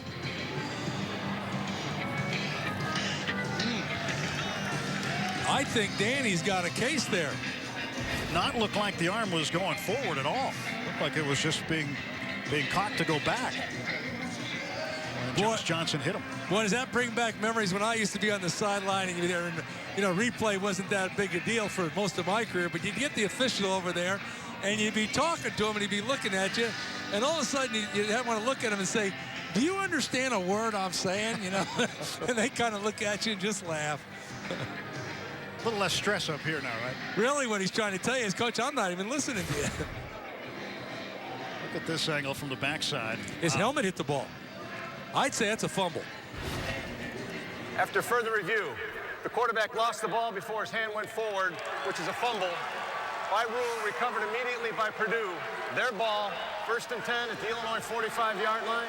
Please adjust the clock to 1:44. The third fumble this afternoon by Illinois, recovered by Purdue. So Shieldhouse will turn it over. Now, didn't I tell you the officials always get it right? Huh? Well, that's why replay is good. You know, I don't know if I believe you on all that, Coach. I was still coaching in the Big Ten Conference when we really lobbied hard to get replay, and we did it on an experimental basis for 1 year, and it was such a success they put it in nationally. The idea is to get it right. You can see his helmet right there hits the ball. That's definitely a fumble. Good call by the officials. I'm glad they got it right. Now, I know Tim Beckman's not too happy, but they got it right. Minute 44 to go in the first half. A chance for Illinois by the Boars, the third turnover. All three by way of the fumble. Ryan Langford had fumbled twice before that play, and that through the hands of a wide open O.J. Ross. Yeah, that's a rare misfire by Robert Marve. He's made a lot better throws than that. Now, they had a little bit of pressure coming on him, but he still could have put that ball in the money. Working from the Illinois 45-yard line, Robert Marve lets this one go. He finds Ross this time, who does make the catch for first down yardage and a gain of 11. Yeah, it was about the same exact play, except, you know, he's saying, hey, Robert, I can catch it as long as I can get my hands on it, but that other one was too high. Not a way to come back. I like Robert Marve. He's gutsy, he's tough, he's playing with those injuries. He looks like he likes to play football. Purdue leading 6-3, 1:36 to go in the first half. Marve throwing on first down. It is almost intercepted. Ashante Williams was right there and couldn't hang on. I don't like you there, Robert. You're only as good as your last play. He almost put that for a pick six the other way. I don't know what he saw here because there's no one in his face. And that was well covered. Should have been an INT. He was looking for Crosby right. Would have been the second interception had he been able to hang on. He had one against Western Michigan early in the season. Marve hasn't thrown many interceptions, you know, lately. Just 2 interceptions on the season to go along with 8 touchdowns. Going off the back foot this time, intended for Ross. Incomplete. Eaton Spence right there to cover him. They got him for a hold here.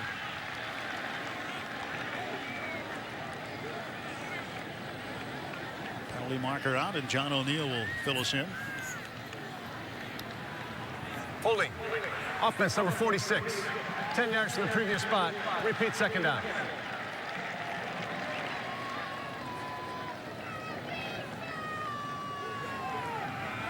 So Purdue gets backed up to the 43. Second down, 20 yards to go. Got a long way to go here. Still with 3 timeouts. Well, they got Kurt Freitag. I've been watching the last couple plays, playing fullback, and they're asking him to pick up that defensive end coming off of there, and he's got a handful doing that. Fakes one way, goes the other. Bolden spins off a man. A penalty marker comes out. Bolden down near the 35-yard line. Mason Monheim and Ernest Thomas combining on the stop for Illinois. The penalty is against Purdue.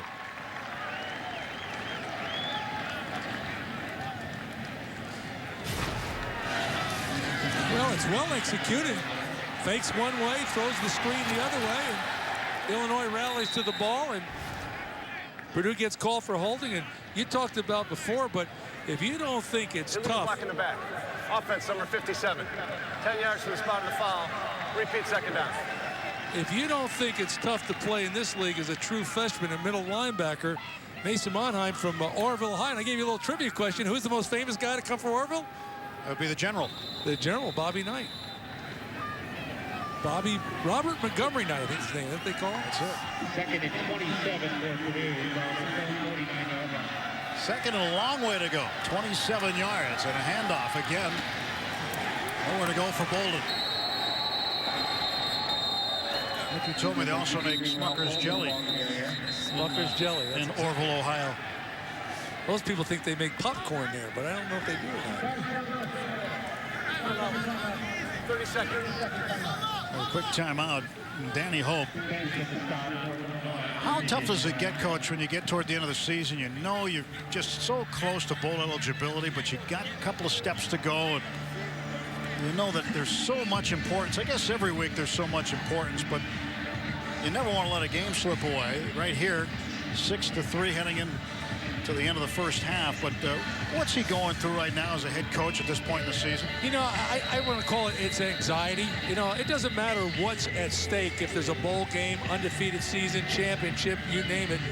Coaches try to prepare their team the best they can every week, regardless of who they're playing. But all of a sudden, the bare minimum in college football anymore is get to a bowl game. And when they set their goals for 2012, I'm sure Danny Hope didn't say that's our goal, get to a bowl game. But that's the floor.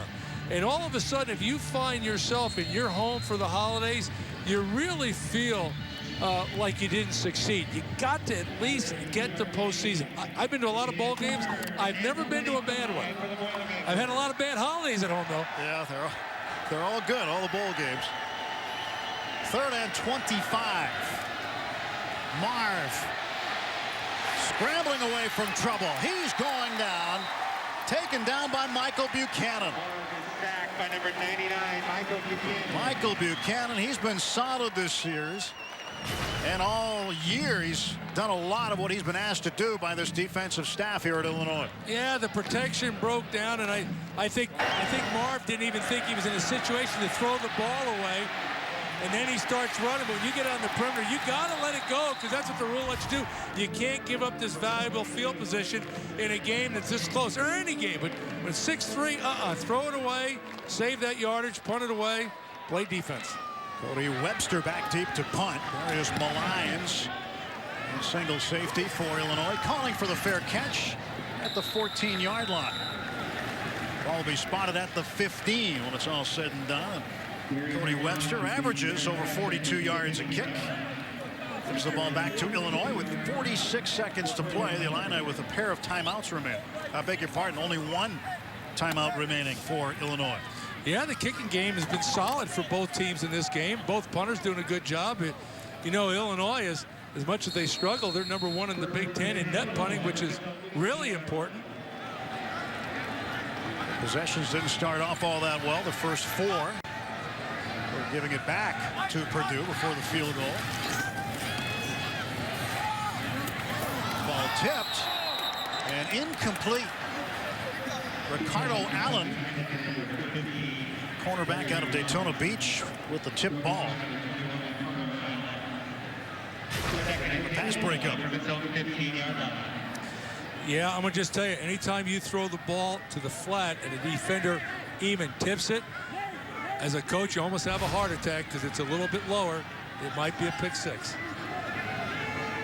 You saw Malines, the intended receiver. He was also the punt returner. Hawthorne was not back there. He's got a bit of a hand injury. He's being evaluated, could return. This time it's Hardy on the catch near the 25. Josh Johnson in on coverage for Purdue. Now the next play is really a big play in this ball game because you do not want to give the ball back to your opponent, in this case Purdue. You want to get this first down. It's third and less than a yard. Get the first down, keep the ball going at halftime, and go back to play second half. Especially don't want to give it to him in this part of the field with the knowledge that they're getting the ball to start the third quarter. And working the clock down to the final couple of seconds. They will let it run out.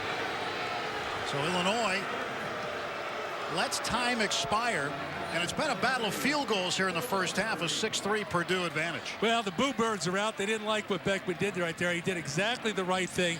You've played a whole half of football. You hardly move the football. You end up with a field goal. So all of a sudden, with 10 seconds left in the game, you're going to go the distance. Good coaching decision. It is halftime in Champaign, Illinois. The Boilermakers leading by a score of 6-3.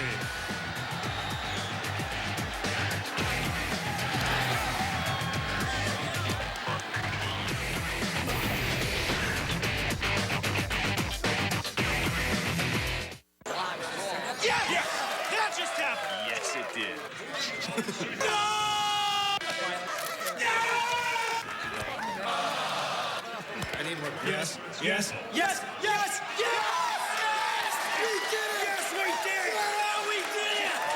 Okay, see you, bud. Later. Honey, who was that? Who, that guy? I don't know. Get caught up in the excitement. Buffalo Wild Wings. More wings, more sports. Hey, who's this? When it comes to the financial obstacles military families face, we understand. At USAA, we know military life is different. We've been there. That's why every bit of financial advice we offer is geared specifically to current and former military members and their families. Dad! Life brings obstacles. USAA brings advice. Call or visit us online. We're ready to help. We asked only for what all people deserve: liberty and respect. There were no soldiers in those towns, only men and women who were forced to defend themselves. Is this not your fight? To protect your people? If they mean to have a war, let it begin here! Brave words from a man about to die. No good can come of this chaos! Why do you fight? Because no one else will. Assassin's Creed 3, rated M for mature. The nation's elite take the ice for hockey on BTN. Watch them blast the slap shots, bring the big hits, and light the lamp with sensational goals. Don't miss hockey, presented by Buffalo Wild Wings, tonight on BTN. Next Saturday, rivals square off when the Illini battle the Wildcats. Or you'll see the Hoosiers take on the Boilermakers. Next Saturday at noon Eastern, presented by the United States Marine Corps. Only on BTN.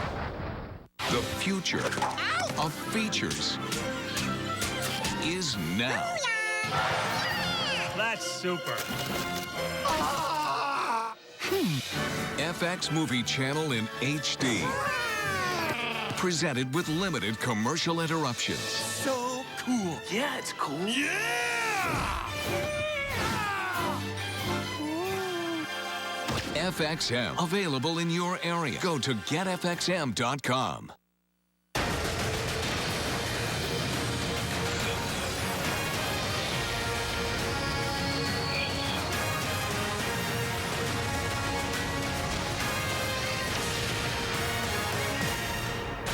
Welcome in the Buffalo Wild Wings halftime report. Great to have you with us. Dave Revson, Jerry DiNardo, Howard Griffith. 6-3 Purdue over the Fighting Illini. Let's check out the action so far from Champaign. Obviously been a bit of a defensive struggle. There's Terry Hawthorne on his senior day for the Illini.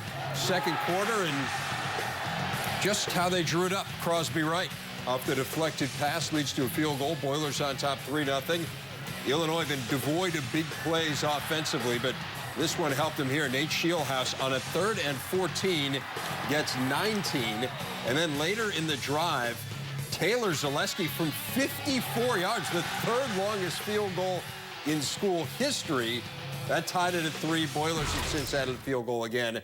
A 6-3 game. What have you seen so far, Coach? Well, I think Illinois is playing better than they've been playing. They've held Purdue to 156 total yards first half.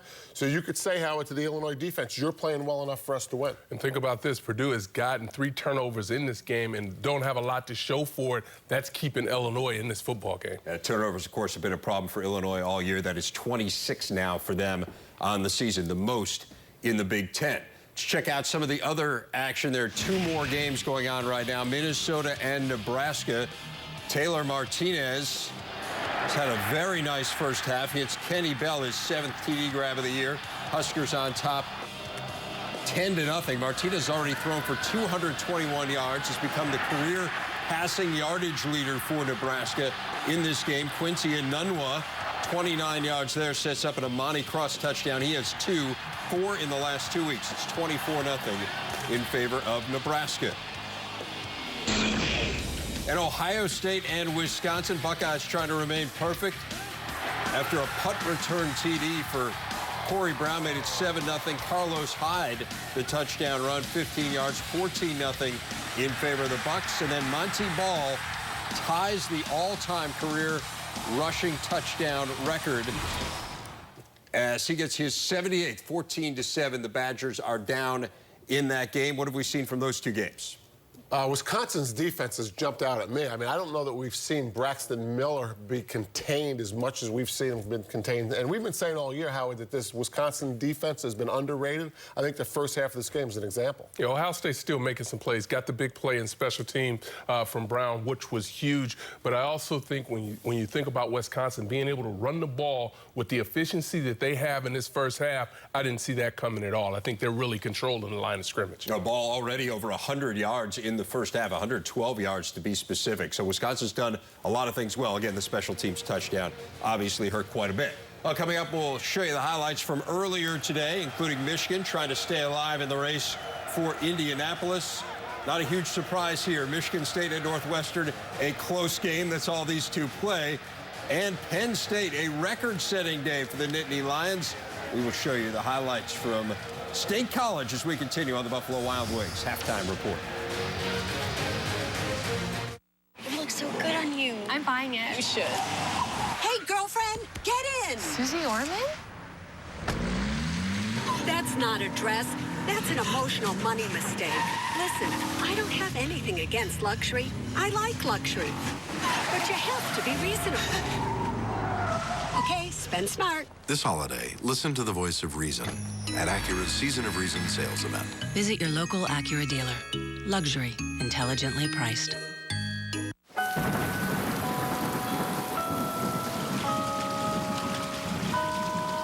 Rain is good. But too much of a good thing can be bad for your nitrogen. Instinct and N-Serve nitrogen stabilizers keep more nitrogen available longer, so it'll be there when corn needs it most. Rain comes and goes. Stabilized nitrogen is not going anywhere.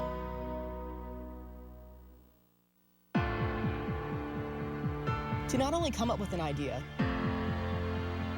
but also to make it real and inspire others with it is what ultimately inspires me.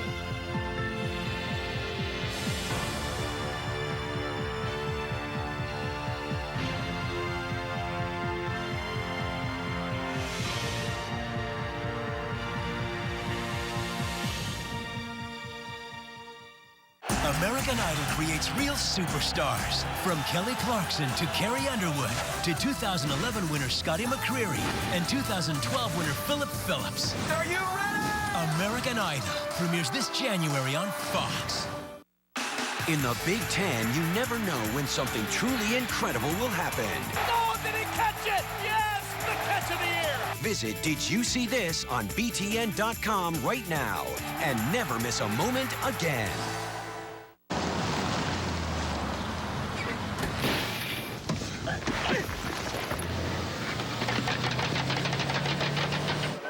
We know you love Big Ten sports so much. Who ordered the tall? That you want to take them with you. Excuse me? Really? Now you can.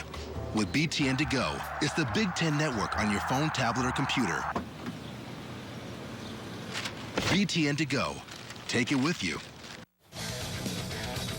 Dave, Jerry, and Howard with you. The Buffalo Wild Wings halftime report. We check out action from earlier today in the Big Ten, starting with Iowa and Michigan. It was senior day for Denard Robinson. We know he sat out the last couple of games with the elbow injury. Not only did he play in this game, he was heavily involved in their offense there. The pitch after the handoff to Fitz Toussaint. Play does not end well for Michigan as Toussaint injured on the play. Leg had to be put in an air cast, and he was carted off the field. On the same drive, Devin Gardner would score on a 1-yard plunge. Michigan on top 7-0. Now Denard lining up at quarterback. But Denard had a big day. I mean, this was not some sort of novelty act. He was a big part of the offense. 13 carries, 98 yards for him. Early second quarter, same drive. It is Gardner to Roy Roundtree. First touchdown since September 15th. Michigan on top 14-7. Gardner threw for 314 yards. And then on the ground as well. Throwing for 3 touchdowns, rushing for 3 touchdowns. Michigan rolls 42-17, and a great way for Denard Robinson to finish off his senior home campaign. Mark D'Antonio and Michigan State, senior day for them, taking on Northwestern. We pick it up in the third quarter in a 13-5 game. Andrew Maxwell to Aaron Burbridge. Michigan State would go for 2. They'd get it. It's tied at 13. Northwestern answers Kane Coulter to Tim Riley for the 6-yard touchdown. 20-13 Wildcats. But D'Antonio's team would fight back. In a 20-13 game, it is Maxwell to Tony Lippett. 6-yard touchdown, ties it at 20. But Michigan State did itself in with turnovers. They had 4 in this game, and Northwestern had just enough offense. Venrick Mark sat out the second half. Kane Coulter played very sporadically. They've both been banged up, but Trevor Simeon there to Dan Vitale. That would lead to a field goal, and then one last chance for Michigan State. And this has kind of been their season in a nutshell. Close, but cannot hang on. Deion Sims and Northwestern holds, and the Wildcats win it by the final of 23-20. That is 8 wins now for Pat Fitzgerald and Northwestern. Indiana and Penn State. Michael Mauti, next to last game for him at Penn State. At least it was supposed to be. It turns out it's probably going to be his last game because Mauti here gets injured. You see he goes down in a heap. You look at the play here and got blocked there on the knee while he was engaged in another block. And Penn State players looking on as their emotional leader, Michael Mauti, very sad to see, is carted off the field. Now in the second quarter, I'll tell you, this was an incredible performance out of Allen Robinson. 10 catches, 197 yards, and 3 TDs. That one for 53 yards. He set the single-season receptions mark for Penn State in this game. And Matt McGloin set the career touchdown passes mark as well as the single-season passing yardage mark. Big day for the Nittany Lions as they beat Indiana by the final of 45-22.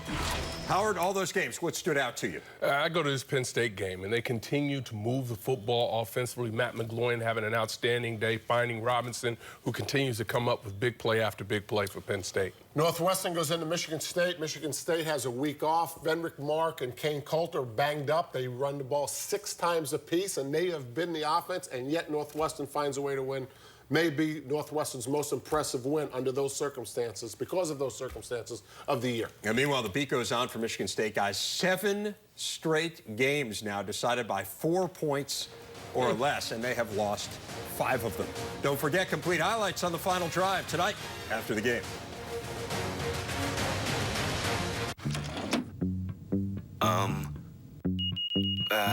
Entry invalid. Mode. Mode.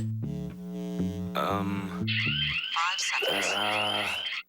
Oh. The Windows Phone 8X by HTC on Verizon. It features easy-to-navigate live tiles that are simple to customize. Just pin what matters most right to your home screen. Exclusively with DataSense, a feature that makes the most of your plan. Only on Verizon. Friday, November 30th and Saturday, December 1st, experience Big Ten Fan Fest at the Indiana Convention Center. Tickets available at the door, or fans with game tickets get in free. For more information, visit big10.org. The nation's elite take the ice for hockey on BTN. Watch them blast the slap shots, bring the big hits, and light the lamp with sensational goals. Don't miss hockey, presented by Buffalo Wild Wings, tonight on BTN. Last year, more than 64,000 witnessed a classic. What will happen this year? The 2012 Big Ten Football Championship game, Saturday, December 1st at Lucas Oil Stadium in Indianapolis. Get your tickets now and see the best of the Legends and Leaders divisions collide. Plus, every ticket allows complimentary admission to the Big Ten Fan Fest. Good pocket. Don't miss out. Visit big10.org right now for ticket information. Monday, Mike Hall, Howard Griffith, and Chris Martin discuss the biggest news of the weekend and explore what's ahead for each team. The Big Ten Football Report, presented by 5 Hour Energy, Monday on BTN. Can't contain your excitement for the season? Then the Big Ten Digital Network is your outlet. Get extra games, exclusive behind-the-scenes videos, and more, all on your computer. Plug into the game. Sign up now at video.btn.com. This week on Fox NFL Sunday. It all starts with a Built Ford Tough Fox NFL Sunday pregame.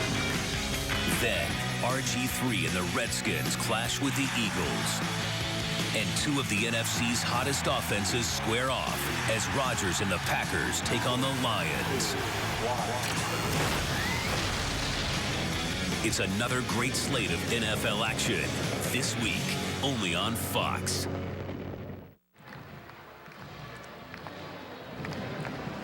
Welcome back to Champaign. It's been a battle of field goals so far through 2 quarters of play. 6-3 in favor of the Purdue Boilermakers with Glenn Mason. I'm Tim Neverett, and so far, no touchdowns. Both teams struggling in the red zone. Both teams struggling a bit offensively. Turnovers have been an issue also. Well, I can tell you one thing, an offensive explosion by either team, it has not been. And you mentioned turnovers. How critical are they? And when you take Illinois dead last in offense and they're trying to move the ball, you can't have this happen. They've had their hands on the ball. It hasn't been any great hits. It just has been ball protection. And you can see right here, they put the helmet right on the ball. Shieldhouse knocked out of his hands. And how about this guy? How would you like to tackle him? Big Kawan Short. He's big. Halftime highlights brought to you by Jared, the Galleria of Jewelry. Now, our 5 Hour Energy first half stats. What's standing out other than the turnover number? Well, I'm going to tell you, the figure that's in yellow right there is the main figure.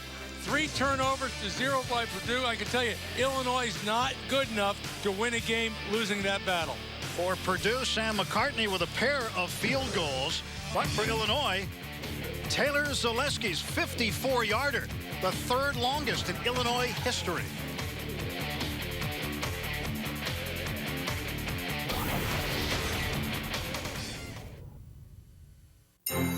Remember when Christmas was magical? When the mailman delivered to the North Pole, and we all had a front row, shoulder-top seat at the parade. Let's get back there. Santa's Wonderland at Bass Pro Shops has what we've all been missing. With the arcades, slot car track, crafts, even a picture with Santa. And it's all free. That's right, free. Time passes. Hold on to Christmas.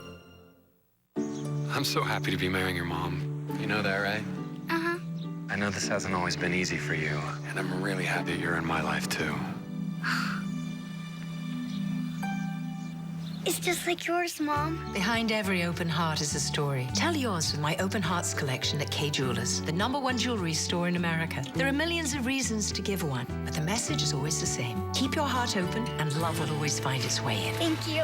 Thank you. Every kiss begins with Kay. Do you think she'll get along with her roommate? They talked all summer. They'll be fine. Her classes will be tough. What if she studies too much? Like we did, you mean? You think she'll be lonely?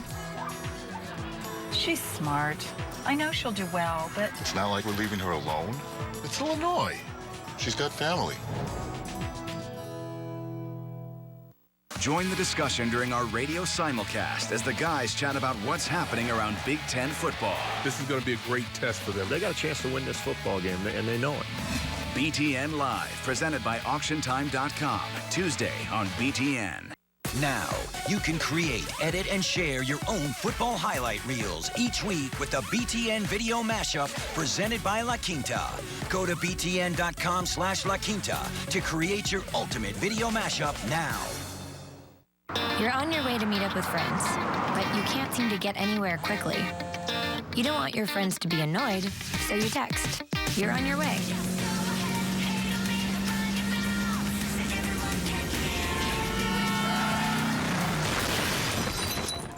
Five seconds is the average time your eyes are off the road while texting while driving. Make sure you get where you're going.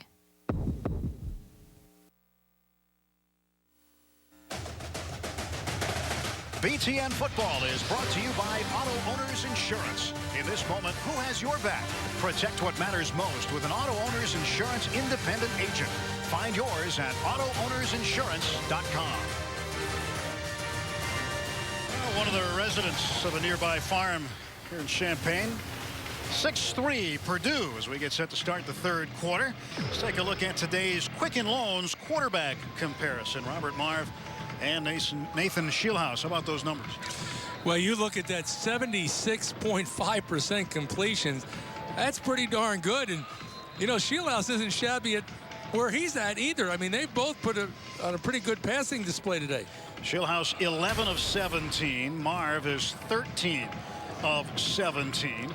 The long completion of 17 yards. It seems, though, that neither team can get receivers downfield where they want to come up with a big play. They can't get guys off that press coverage. Well, that's the point I was going to make. You know, it's high completions because they're short passes, but both these teams have got to put the ball downfield, especially Illinois. We talked about that in the open. All year long, they've had trouble getting big plays, and if they don't improve this field position, sooner or later, you got to try it. You got to throw the ball downfield.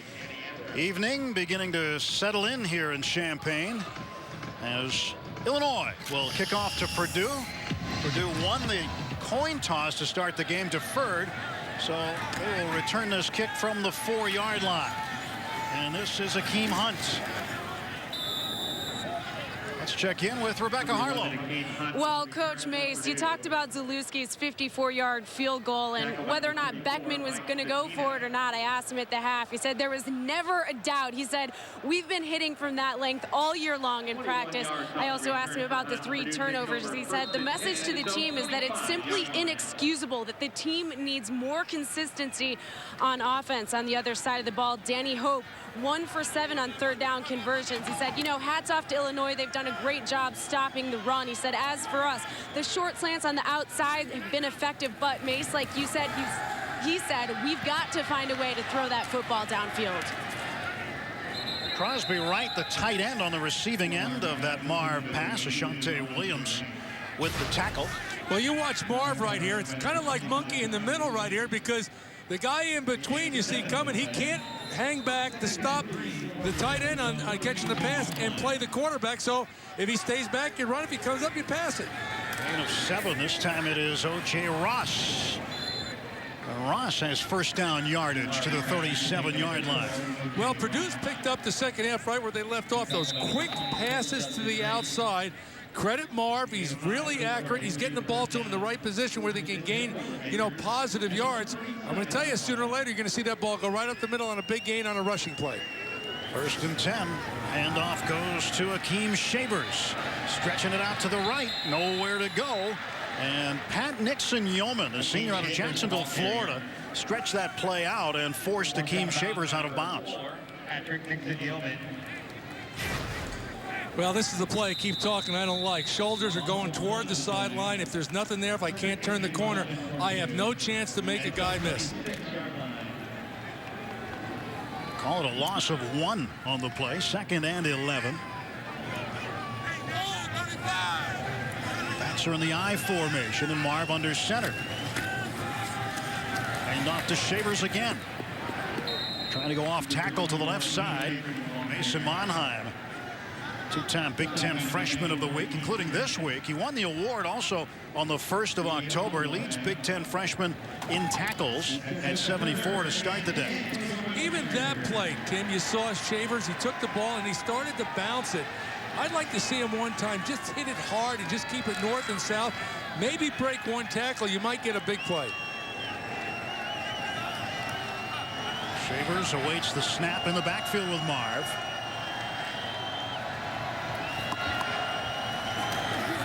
Marve lets that one go. That's incomplete. Pass intended for Antavian Edison. He has catches in 32 straight games. Does not have a catch yet in this one. Well, you know, it's I liked what the Illini did there. They dialed up the blitz again. They didn't get there, but it forced Marve to throw the ball off. 3rd and 10. They're going to catch the ball at the best for 5 yards. Be tackled. They're going to punt anyway. Pretty good game plan. Cody Webster puts a left foot into this one, and Hawthorne back in after nursing a hand injury. Makes the fair catch at the 24-yard line. Penalty marker is out at the end of the play.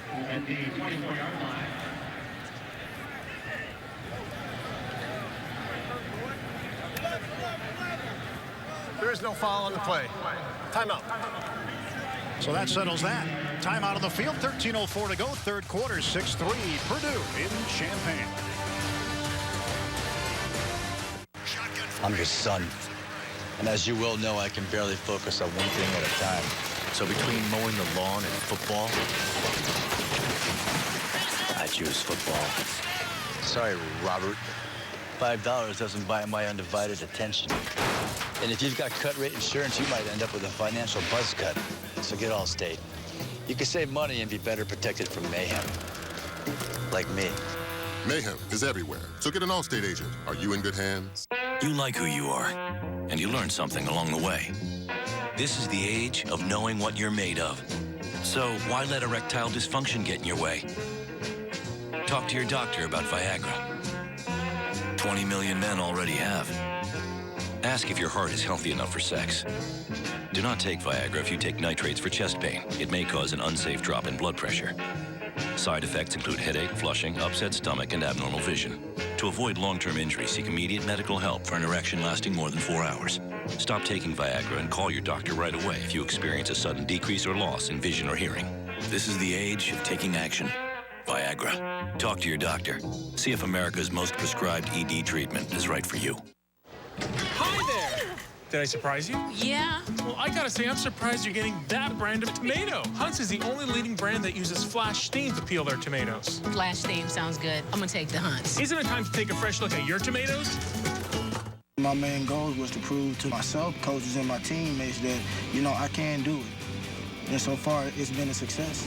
When you get to this point, it's, you look back and see how much you've, been through. To be able to kind of put a stamp on it is pretty nice. He's really good and hasn't even scratched the surface of his potential. That's what good teams do. That's what championship teams do.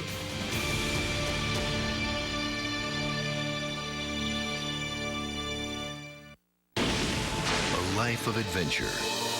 A life of majesty. A life facing extinction.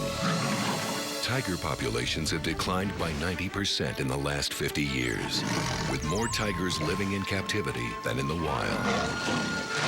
Big cats are disappearing at alarming rates. Don't let them fade out of the picture. Join Nat Geo Wild and Life of Pi and cause an uproar to save big cats. Purdue with a field goal lead, 6-3, 13:04 to go in the third quarter. It's senior day, turning into senior evening here at Illinois. 20 seniors. Technically, there's 21, but the name you don't see on there is Corey Lewis, the senior out of Cresco, Pennsylvania. He's a fifth-year senior, and due to 5 different knee surgeries, Lewis feels he's a lock to get a 6th year of eligibility, so he declined to take part in any of the senior day activities or to be recognized as a senior playing in his last home game. Donovan Young traveling off tackle to the right. Gets across the 25-yard line. Tim, we keep talking about big plays or try to throw the ball downfield. if your offense doesn't have the ability to create big plays the normal way, you got to come up with some trick plays, a flea flicker, reverse pass, do something. Shieldhouse on 2nd and 7. Check with me to the sideline. Now has the play.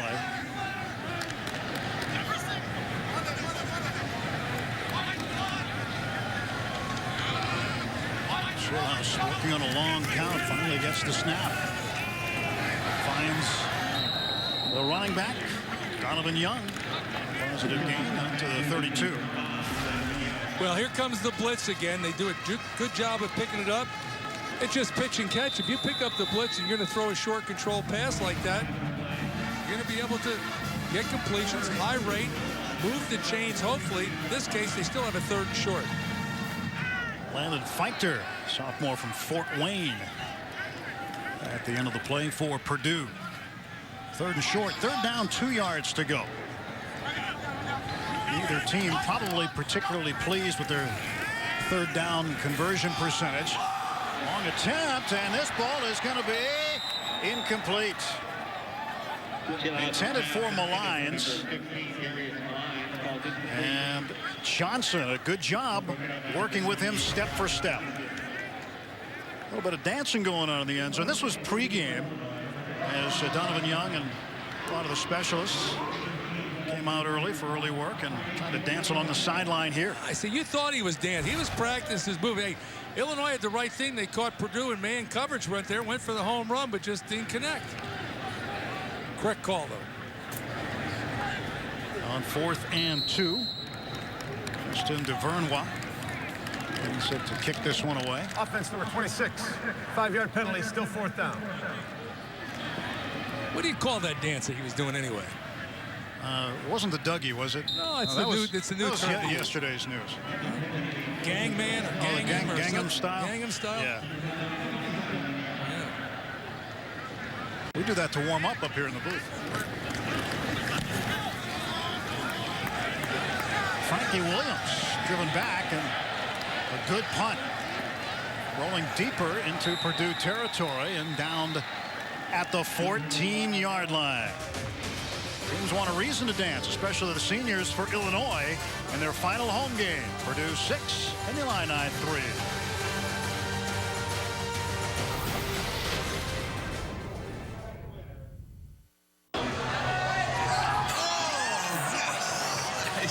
We didn't always watch football at Buffalo Wild Wings. Let's do this.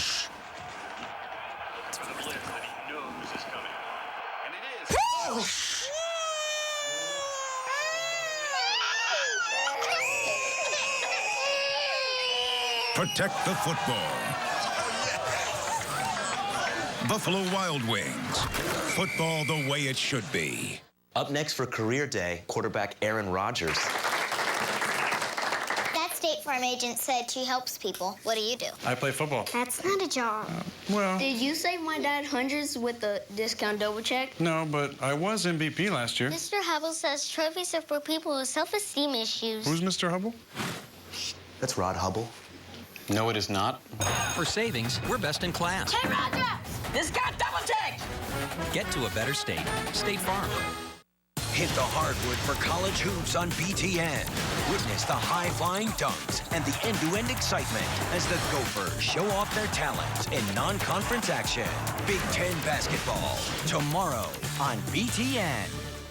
The Final Drive. After the game, only on BTN.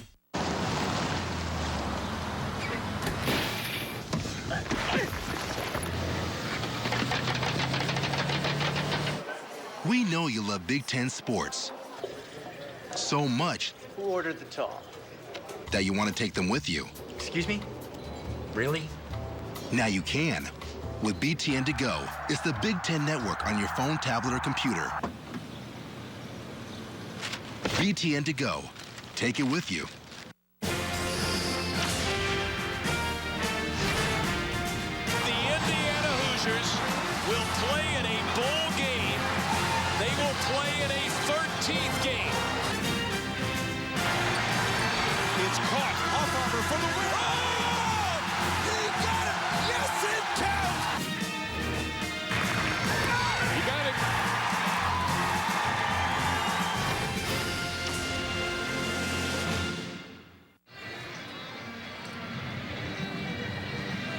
Sun's going down, and so is the temperature here in Champaign-Urbana. Purdue with a 3-point lead. Robert Marve, the senior quarterback, coming back out for this drive. Today's Heisman history is brought to you by Nissan. We look at the cradle of quarterbacks that have been finalists for the Heisman out of Purdue. You start with Hall of Famer Bob Griese. Yeah, they had quite a run there, 66, 68, 69. I had to coach against Drew Brees. He should have been the Heisman Trophy winner in my estimation. Carrying the football right now is Brandon Cowtown and Drew Brees. He could thread the needle a little bit. Yeah, everybody said, you know what, he's not big enough to play in the NFL. Come on. Back to Len Dawson, the former Kansas City Chief. Alliance, Ohio, great player. Very nice man. Bob Griese. The player he was for the Miami Dolphins in 1972, taking over when he went down was Earl Morrall, but Bob Griese, a Hall of Famer all the way around. Really played. Would you consider him a man ahead of his time in terms of his position at that time, the way he threw the football? I don't know. He was ahead of my time, so how would I know? Well, I wasn't suggesting you were there coaching, Coach. And let's not forget, he wasn't a Heisman Trophy guy, but Brian Griese, his son, had a pretty good career at Michigan. Marve looking at a 3rd down and 8. Ball is at the Purdue 17. And Marve looking for some open space, dives forward. Does he have enough for the 1st down? The spot looks good, like he just made it. Ralph Cooper, linebacker, the closest defender to him for Illinois. And, you know, let's watch this. You know, if they had an event in the Big Ten, let's say a 40-yard dash with a guy that's had 3 ACL surgeries and missing 1 ACL, I think he'd be the winner. He moves good. Well, he certainly would qualify for that race. Last week, his knee hurt him, and as Rebecca reported earlier, he has had some swelling, but right now it's subsided. And Rebecca telling us earlier that he feels like he can be a little bit more mobile because of the lack of swelling. This time he sets up the throw, and he's mobile again. And Marve will step out of bounds just across the 30 to the 31-yard line. Ernest Thomas ran him into the sideline. Yeah, I was going to say when he's running to the sidelines, they, lad, get out of bounds. Man, my knee hurts just watching him run. It's a lot of machinery on his left leg. But it's not uncommon in football. Most offensive linemen will have those on, or a similar type of brace with the hinge. They're not scrambling for 1st down. They are not. If they are, the offense is in trouble. It's time from the 31-yard line. Akeem Shavers on the short game. Well, after the game, the final drive brings you all the highlights from this game and around the entire Big Ten. The final drive tonight, right after the game on BTN. Who knows? This game might come down to the final drive. As it sits, just a 3-point difference at this point in time. Tim Beckman yesterday addressing the issue of red zone offense, saying that they've got to do better in the red zone, not get field goals, but get 6s instead of 3s, getting touchdowns. Been pretty frustrated with the red zone offense this year. And today, not too many trips into the red zone. You know, it's been uncanny. We've had a number of teams. Offense number 67. 5-yard penalty, still 3rd down. We've had a number of teams in the Big Ten have really struggled in the red zone. You talk about Michigan, they've struggled getting touchdowns. Michigan State, did that cost them today? Wow. I mean, they've had a center quarterback exchange fumble on the 1-yard line going in, and then they had another 4th and 1. Le'Veon Bell didn't get it in from there on a 4th down, and they lose to Northwestern. 23-20. 3rd and 6. Marve sets, fires over the middle. He's got a man. That's a 1st down. Getting into the action again is the tight end, Crosby Wright. And Wright has been one of the favorite targets of Marve this afternoon. That's his 4th catch. 7-yard gain. But not enough. Yeah, just didn't hold on to the ball. Good protection, good pass. You got to move the chains in a ball game like this. Time to punt again. Cody Webster will kick it to Terry Hawthorne. Hawthorne will call for the fair catch. Right near the 25-yard line. Illinois takes over when we come back, trailing by a field goal. Even a high-efficiency dishwasher can't remove spots from your glasses if you have hard water, but a Culligan high-efficiency water softener can. It saves you up to 46% on operating costs. For this special offer, call and say, "Hey, Culligan man." Love your Pandora bracelet. Oh, thanks. You went to Jared. The ballet slippers? I used to dance. Oh. Suitcase? Anniversary trip. Hearts. It's called the Red Hot Love Bead. Oh, I've said too much. Celebrate life's unforgettable moments with a fabulous selection of Pandora charms and bracelets at Jared, telling her life story with just a turn of the wrist. Soccer ball? Soccer mom. That's why he went to Jared, the Galleria of Jewelry. Wait for it. Wait for it. You know, I just don't think I should have to wait for it. What do you think I am? Quicken Loans? At Quicken Loans, we won't make you wait for it. Our efficient online system allows us to get you through your home loan process fast, which means you'll never have to beg for a quick closing. One more way Quicken Loans is engineered to amaze. Bunkers, look at me when I'm talking to you. Personal bests. Each time we set one, we strive to break through to the next one. And the same holds true for us at ASICS. That's why we've taken the most awarded series of running shoes and made them even better. Because personal bests were meant to be broken.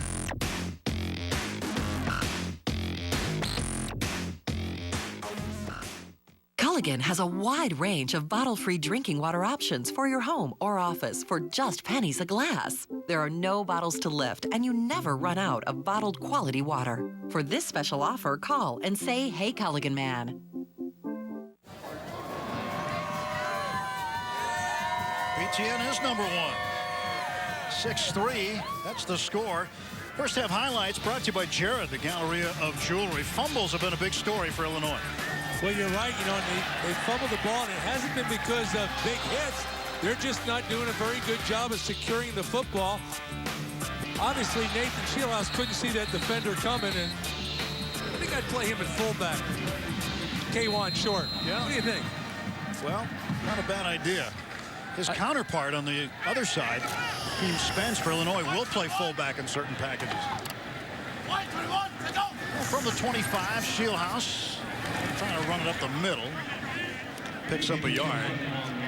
Yeah, K1 short, 6'3" and 315, a fifth-year senior. Big Ten Defensive Player of the Week. Had a big week last week against Iowa. Considered a very solid NFL prospect. It's the third time in his career he's earned Player of the Week honors. Yeah. Pretty good. How'd you like to line up and put that ball in your hand and play center and try to block him? Good luck. Empty backfield on 2nd and 9. Quick flip, short hopped. That was intended for Ferguson. The struggles offensively for Illinois continue. You know, Mace, they haven't scored a touchdown in 7 quarters since John Davis, the tight end who is injured today and not playing, ran one in from a yard out against Ohio State. They have not put the ball in the end zone. Well, Tim, you know, you don't end up last in the conference in offense by doing many good things. They've really, really struggled. And Shieldhouse is an experienced quarterback. He's one of 2 guys in the Big Ten that led his team to bowl wins first 2 years playing. Here comes the blitz. Shieldhouse running away from the pressure and throws it away. Not too many orange jerseys in the neighborhood. K1 short, one of a number of Boilermakers applying the pressure. Well, there's some pressure, and there's just nowhere to go, and he has to throw the ball out of bounds. Not much you can do. Ryan Isaac, 61, also making Shieldhouse run away. Time to punt once more. Justin DeVernois. Do you get the feeling that Williams to return? That the first team that blinks, you know, and by that I mean give up a big play, is probably going to lose? Even though both teams have struggled offensively, this is still very much anyone's game. And this one's going to be down at the 36-yard line. Purdue this season has had its ups and downs, certainly. Last week, one of the ups, a 3-point win at Iowa. And they still have one more to go with Indiana and a chance at bowl eligibility. You can look back all the way to that second game of the year at Notre Dame, a tough 3-point loss, and Notre Dame is undefeated right in the national championship picture. And I'll tell you, Purdue played them shoe to shoe in that game. That's right, 20-17. They just fell short. Of course, the overtime game with Ohio State. A couple of things went differently. It would be a much different season for Purdue. The screen. This is Akeem Hunt. He can run. Hunt inside the 30, and Hunt is going to go for the touchdown. Akeem Hunt on the catch and run. The screen pass turns into the game's first score. And someone just blinked. A 63-yard completion on the screen from Marve to Hunt. Well, excellent execution. Marve drew him to the one side, got it out there, and I'm going to tell you something. He's got the whole student body in front of him. Touchdown. McCartney tacks on the point after. And it is now a 10-point Boilermaker lead, 13-3. And what were we saying earlier about Akeem Hunt? They were saving him. And they saved him. His first touch on offense is a 63-yard rush, or rather catch and run. Today's scoring drives are brought to you by Speedway. One play, 63 yards, 13 seconds. Not exactly the kind of quick strike offense you'd think with a screen pass, but certainly Hunt got it downfield. And now today's Verizon key connection as Marve connects with Akeem Hunt.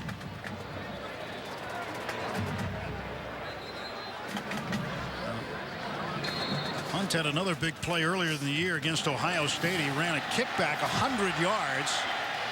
And look at the big fella. Peters dry. All 6'6", 302 pounds of him getting the key block to get in the end zone. Good job. You know what he said? I've run that far. I'm going to block somebody. That's right. He didn't want to go down there for nothing. 7:05 remaining in quarter number 3. And the largest lead of the game and the first touchdown scored. We're up 13-3. Meadows tees it up. Donovan Young back deep for Illinois. And again, Illinois continues to struggle offensively, trying to find a way to get the ball not only in the end zone, but into the red zone. Their only score came from outside the red zone. This time it's Green. Green across the 30. Pretty good return to the 31-yard line. The Illini will take over there, trying to counter the touchdown by Purdue. Now, Tim, the mentality of, you know, you keep playing the game, but you think the way that the game has gone with field position, you're thinking defensively, if you're Tim Tibesar, if I don't give up a big play, I'm going to be okay, because the team I'm playing, they're struggling just moving the ball, moving the chains. Illinois and empty right now as Shieldhouse checks with the sideline.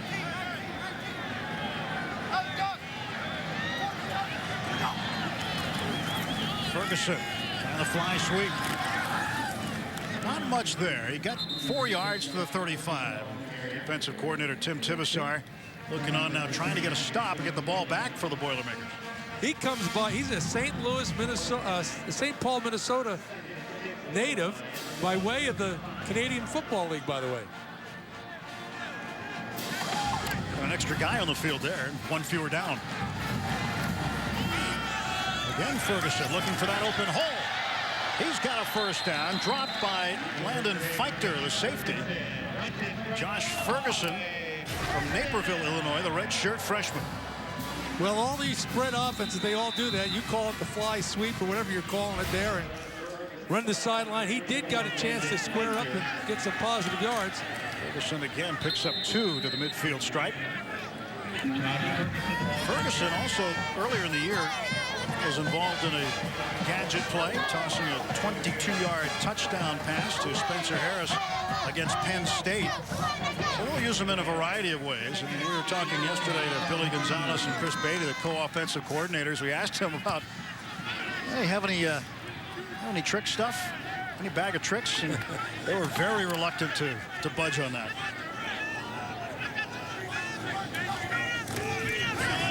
Shieldhouse takes the option pitch. Falls forward for a couple of more yards. Feichter and Lucas combining on the stop for Purdue. Well, there's no doubt that the quarterback, Nathan Shield, has got the ability to be effective in this offense. They're lacking consistency. He needs some help. They've got enough skill on offense. They should be better than dead last in the Big Ten. Trying to convert on third down. They need to get to the 42. Shieldhouse, quarterback draw. And he will be dropped short. 2 yards shy, gets to the 44. And Short was the guy who dropped Shieldhouse short of the first down. Well, they've gone to this play a number of times. This is about the first time it didn't work. Forced him to go right up the middle. You got to credit Purdue, and here they're going to go for it on fourth down. 4th and 2. Down by 10 points late in the third quarter. Shieldhouse and company trying to avoid turning it over here. Quick drop. The throw is caught by Young. First down. He is shoved out of bounds at the 35-yard line by Ricardo Allen. The Illini coming up big on fourth down. Their first attempt at converting on well, they got nothing to lose. But here, it's all about the protection because, you know, on this type of route, if you give Shieldhouse time and is an open receiver, they're going to convert it. 10 yards on the gain on fourth down. Puts the ball at the 34 of Purdue. 2 men in the backfield now, both Ferguson and Young. Ferguson will take the slip. Got to pick that up. Anything thrown behind the line of scrimmage, you got to jump on that if you're the back. That's a backward pass. Ferguson not an intended receiver on this play. Actually ends up as a ball carrier. Yeah, you know that. I'm always amazed where you have an athlete jump for the ball and it's about waist high. You know, it's just a natural reaction, and that was a kind of a knuckleball coming out there. Big loss on the play. 2nd down and 16 because of the backwards pass. That ball still in play, so 6-yard loss.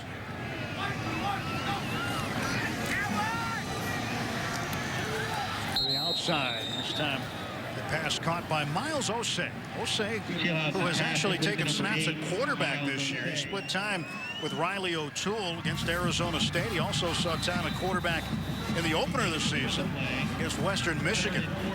But predominantly now is a full-time wide receiver. Shieldhouse missing those games earlier in the year with injury.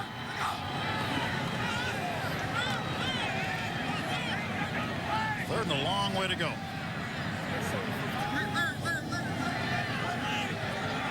First down marker is at the 24 of Purdue. Shieldhouse looking for some time. He fires on the post, has a man. That is caught.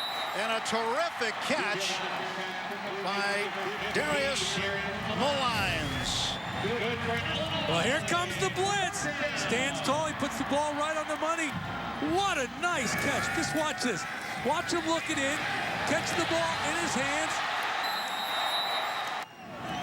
Beckman likes that, a 23-yard gain when they needed 15.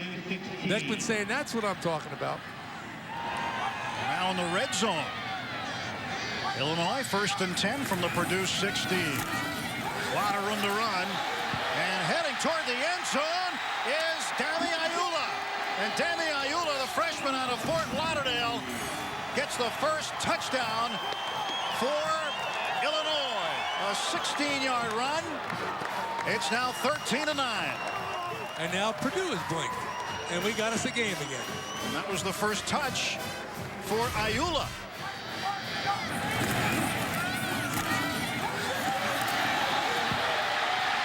Well, both touchdowns in this game have been scored by offensive players in for the first time.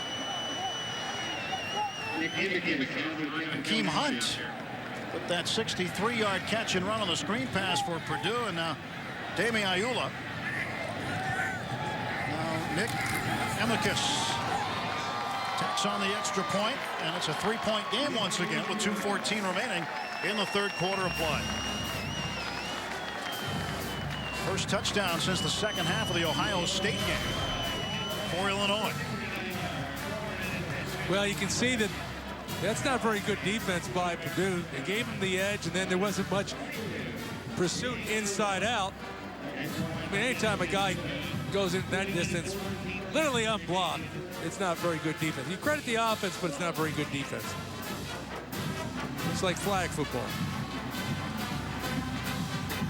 Coach's reaction.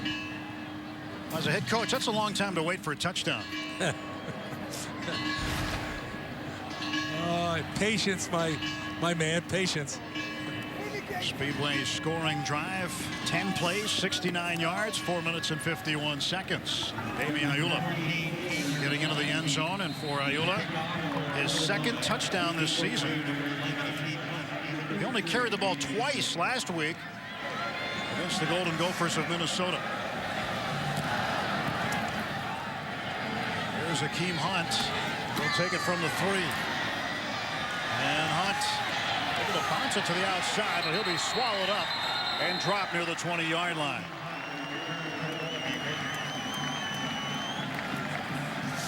Tonight, the third-ranked Gophers hit the ice against arch-rival Wisconsin. Tonight at 9 Eastern, presented by Buffalo Wild Wings.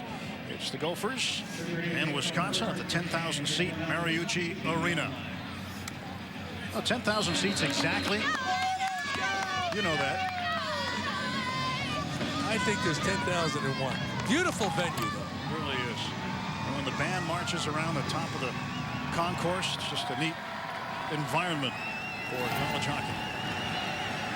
So first down and 10 for Purdue from their own 22-yard line. The toss and the run. There goes Bolden galloping down the sideline. Will he be caught? Looks like he's hurting, and he steps out of bounds. Hawthorne was in hot pursuit. Terry Hawthorne was going to chase him down, but Ralph Bolden pulled up a little bit lame. Now you see the leg brace on him. He is another one of the Purdue Boilermakers who's had ACL surgery. Well, this is unfortunate on both counts. One is that Bolden gets hurt, but he's off to the races. You can see he pulls up right there. He has no chance. He steps out of bounds. Right there. He runs a long way on a bad wheel. He managed to get 63 yards out of that and put Purdue in very good field position at the Illinois 15. Shavers directly up the middle. He is inside the 10, and a little second effort got him down to the 7-yard line, and Bolden feeling the effects of that run. See that last run by Shavers, Tim, I really like that. When he kept his shoulders square, that offensive line of Purdue came off the ball, and he hit it. You know what I mean? He's not dancing. He's going to hit that hole as hard as he can, because down here in the red zone, it's going to close up fast. That was a good run. Flirting with 100 yards with 94, or 93 rather, 7 carries for 93 yards for Bolden. But Shavers is the lone setback on 2nd and 1. He's got the first down, and he has the touchdown. Akeem Shavers with his 6th touchdown of the season, and Danny Hope's team counters with another score and extends the lead to 19-10 with the extra point upcoming. I know there's a million ways to skin a cat. I kept talking about those runs where you tilt your shoulders to the sideline. I like those where you have those shoulders square and you got that power and you got everybody coming off toward the goal line, shortest distance at point A, B, straight line, get it in the end zone. Sam McCartney kicks it through. Now a 10-point lead again for Purdue at 20-10 with 46 seconds to go in the third quarter.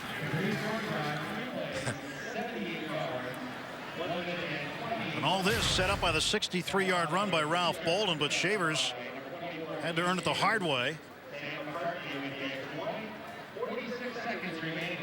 Yeah, good blocking though. And then you see when you have your shoulders squared like that, Tim, you can run through an arm tackle. You saw the Illinois, he's reaching out. Yeah, a guy has his shoulder square and he's running hard. You can't tackle him with an arm tackle. 57 yards on 13 carries for the senior Akeem Shavers. After this game, I think I'm going to teach you how to tackle. Is that right? Yep. We're right here in the booth? I mean, you got to get your head across the bow. You got to wrap your arms. You got to keep your legs driving. Well, the booth here is big enough. We could probably have a couple of hitting drills here. And we're going to do that. Get it on film. I'm sure the crew will be happy to hang around for that after a long 2 days. Hey, where's all this offensive firework come from? Well, we thought it was going to be a 6-3 game, and then all of a sudden, wow. Just 9 points scored combined in the first half, and 21 in the third quarter combined. 14 of them. Hey, don't forget, Purdue. Purdue didn't have a first down in the first quarter. Illinois had 7 in the first quarter. Purdue nothing. In terms of first downs. Here's Green again. He'll take it from the 3. Out across the 10 to the 20. Green looking for a hole.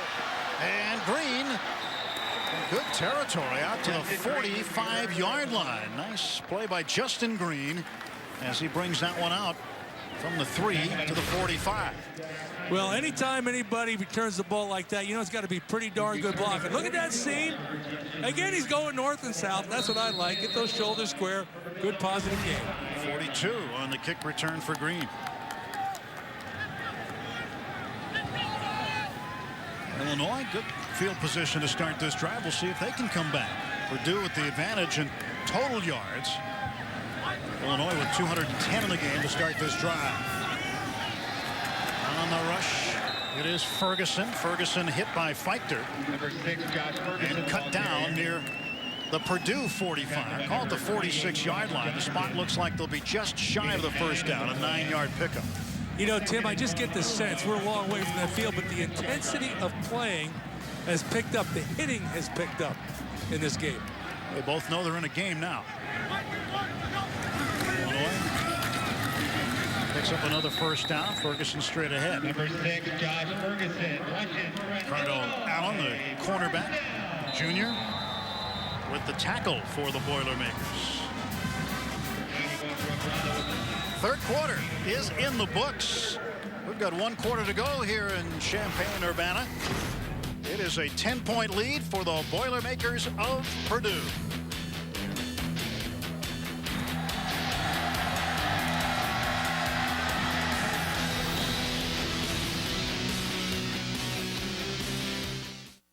Welcome to Chevy's year-end event. So the 5.3-liter V8 Silverado can tow up to 9,600 pounds? 315 horsepower. What's that in reindeer power?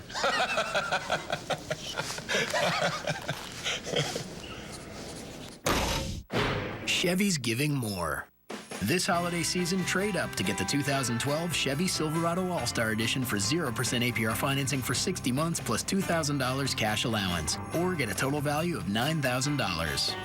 Pep Boys, get ready for holiday travel at Pep Boys Winter Dollar Days. Right now, buy 3 installed tires and get the 4th tire for just $1 instantly. Plus, get special financing for 6 months. Hurry to Pep Boys Winter Dollar Days. In-store and online 24/7 at pepboys.com. The guaranteed lowest prices on tires. We will not be undersold. Pep Boys does everything for less.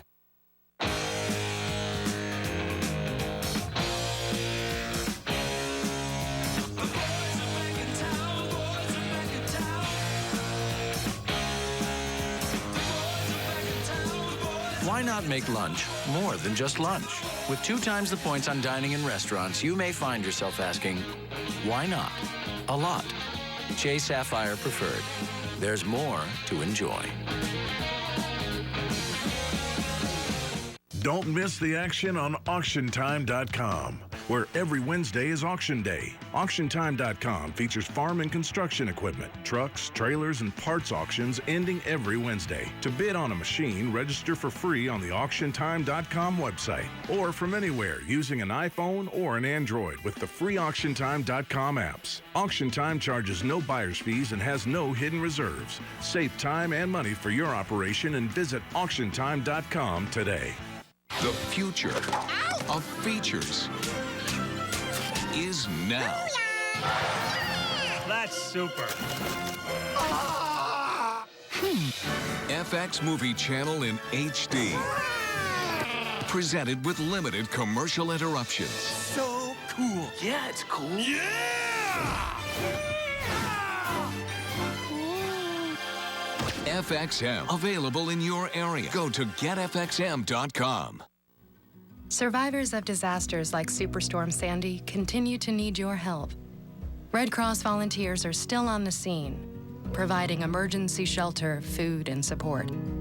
But we can't do it alone. Please make a donation to American Red Cross Disaster Relief. Your help is urgently needed, and no amount is too small to make a difference.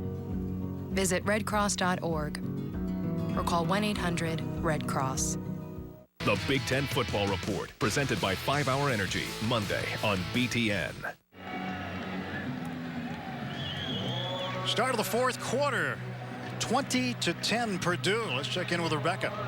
Well, Tim, we watched Ralph Bolden limp off the field on that long run, and I'm being told by the Purdue staff that it is not his knee. So that is very good news. It is not the knee that has been a problem for him throughout the course of his career. He was not attended to by trainers. He is sitting on the bench. I've been watching him. He does not appear to be in pain. So whether he returns or not remains to be seen. But the injury looks to be okay. He's in good spirits over here on the sideline. Bolden again setting up that last Purdue touchdown with a 63-yard run, and then injury forced him to go out of bounds. The Lions couldn't hang on to it. That will be an incomplete pass. Ricardo Allen defensively doing the right thing there, playing to the whistle, but still an incomplete pass, and second down coming up for Illinois. Yeah, you never get criticized for picking the ball up and run with it, even though it's an incomplete pass. They went to the missile screen. It was just a little too high. Probably pretty lucky for Illinois because Purdue had that well defended. At the 42-yard line of the Boilermakers. Schillhouse. A look left. Lets it go, and that's incomplete. Overthrown. As he was trying to find Osei. Miles Osei, the junior. Utility player, I guess you could call him. Yeah, I liked how Ricardo Allen, they had a defender behind him, and he cushioned back, and then when the ball was thrown, boy, he broke up there and was in position to break it up or at least make the tackle with a big-time hit. You got a guy like Osei in your lineup who has been a quarterback for you.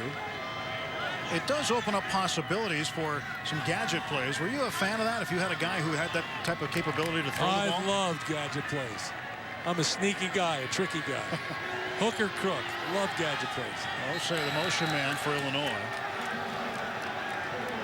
And the Illini have to call timeout. Play clock was running down. Timeout of the field.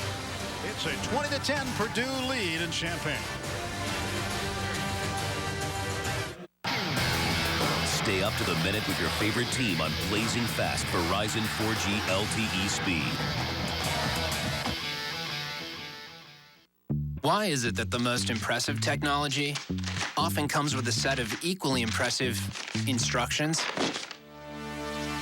Shouldn't something that's truly advanced not need much explanation at all?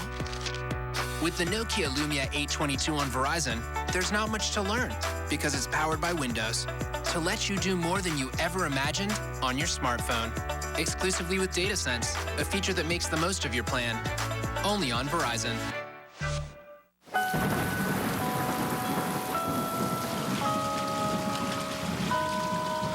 Rain is good. But too much of a good thing can be bad for your nitrogen. Instinct and N-Serve nitrogen stabilizers keep more nitrogen available longer, so it'll be there when corn needs it most. Rain comes and goes. Stabilized nitrogen is not going anywhere. Friday, November 30th and Saturday, December 1st, experience Big Ten Fan Fest at the Indiana Convention Center. Tickets available at the door, or fans with game tickets get in free. For more information, visit big10.org. The Big Ten Pulse, presented by Micro Essentials, Monday on BTN. There's nothing more precious than a child's life, and no one understands that more than the Children's Organ Transplant Association. Right? CODA is currently helping hundreds of kids who need life-saving transplants. We can help these children and their families right now. We can give hope and make miracles. Fox Sports asks you to join our team and help give a CODA child a second chance at life. Please visit coda.org/Fox Sports. My main goal was to prove to myself, coaches, and my teammates that, I can do it. And so far, it's been a success. When you get to this point, it's, you look back and see how much you've, been through. To be able to kind of put a stamp on it is pretty nice. He's really good and hasn't even scratched the surface of his potential. That's what good teams do. That's what championship teams do.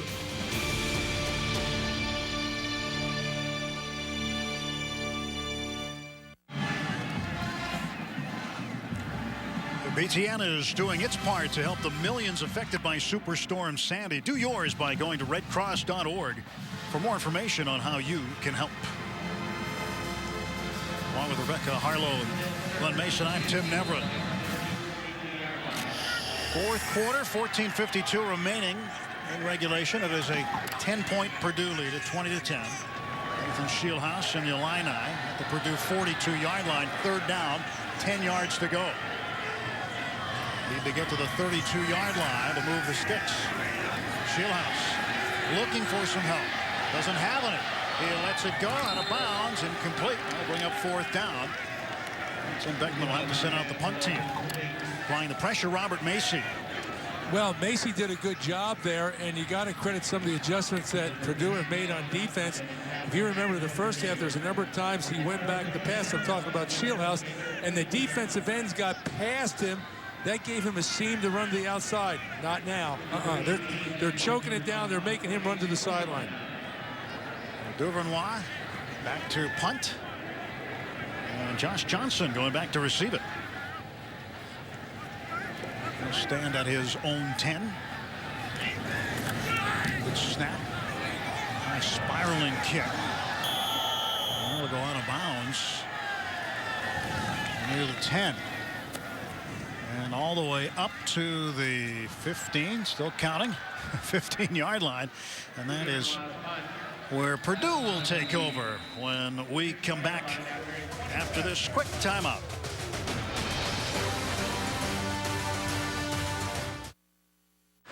That's so big. Seriously?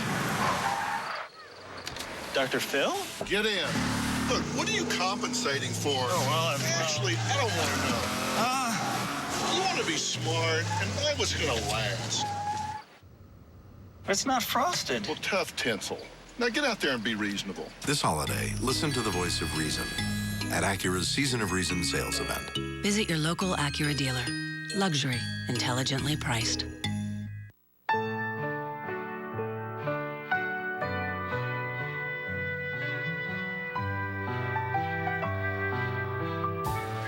Over the generations, fertilizer, the unsung hero of the farm, has been in the background, quietly nourishing crops with very little fanfare.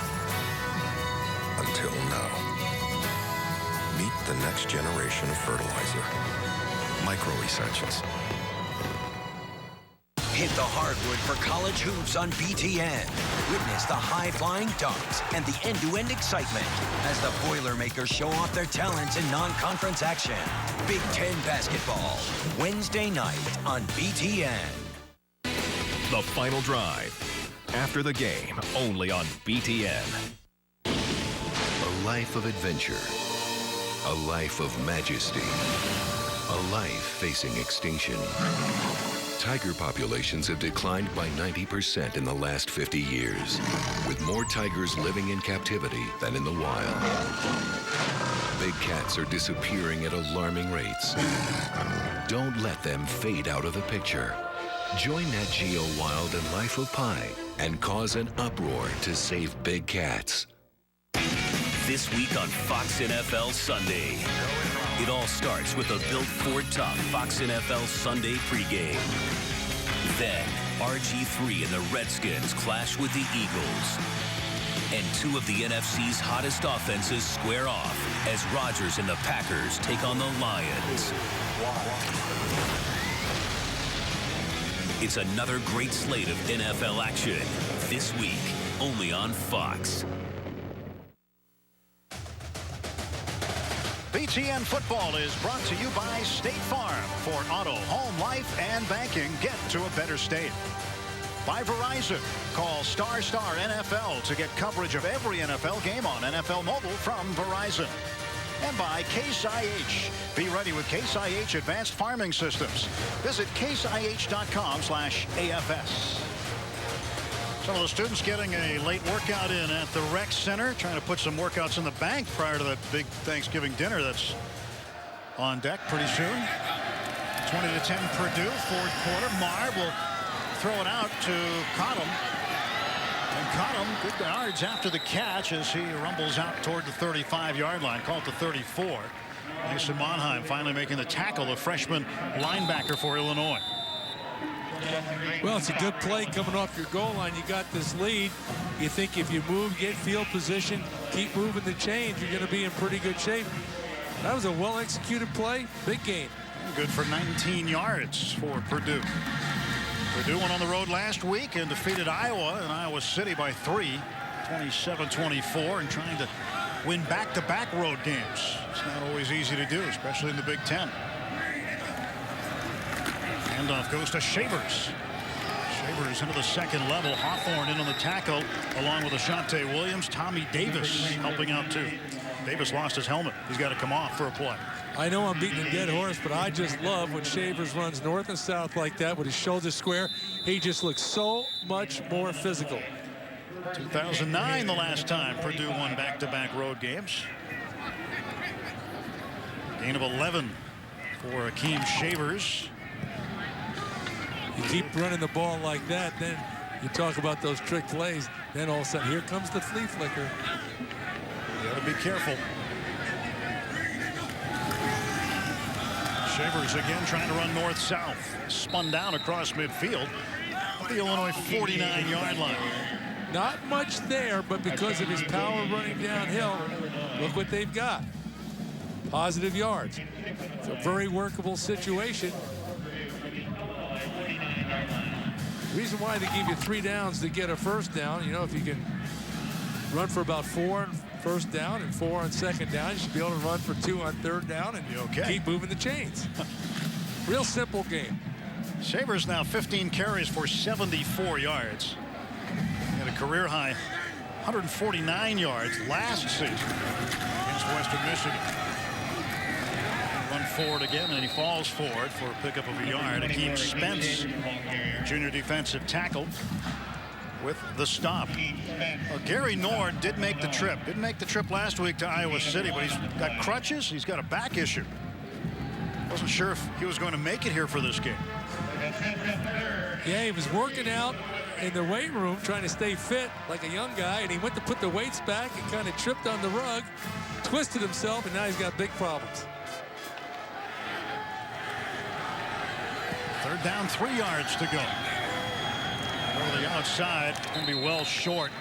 O.J. Ross on the receiving end. Ernest Thomas in on coverage. Purdue will have to kick this one away again. You need 3. It's hard when you throw for 2 or 1. Actually, they lost 1 on that play. That's really bad. Well, the Lions will be back at the 10-yard line to receive it for Illinois.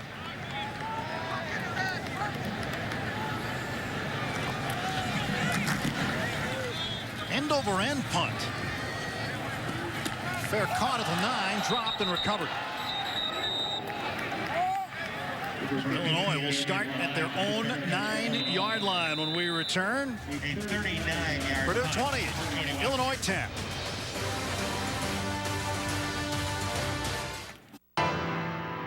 When forced to adapt to extreme environments, a spontaneous change in DNA can occur. A change that spawns unexpected power and agility. Introducing the all-new, all-powerful Gator RSX 850i. 62 horsepower, a fully independent multi-link suspension, and a top speed of 53 miles per hour. It's a whole new species of Gator.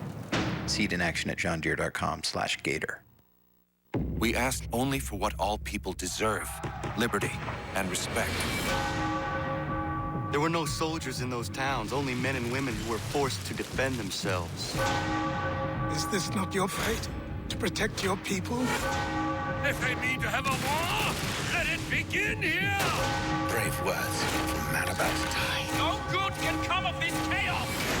Why do you fight? Because no one else will. Assassin's Creed 3, rated M for mature.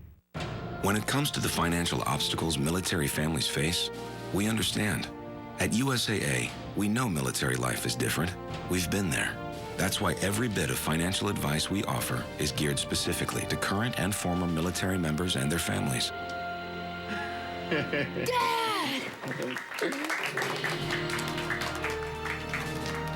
Life brings obstacles. USAA brings advice.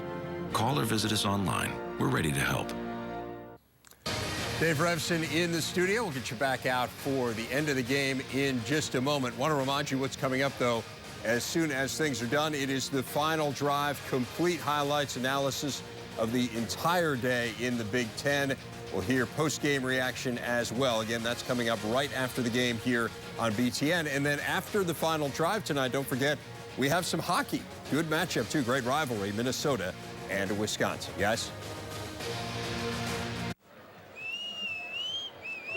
Hey, in the spirit of full disclosure, we went out to lunch yesterday.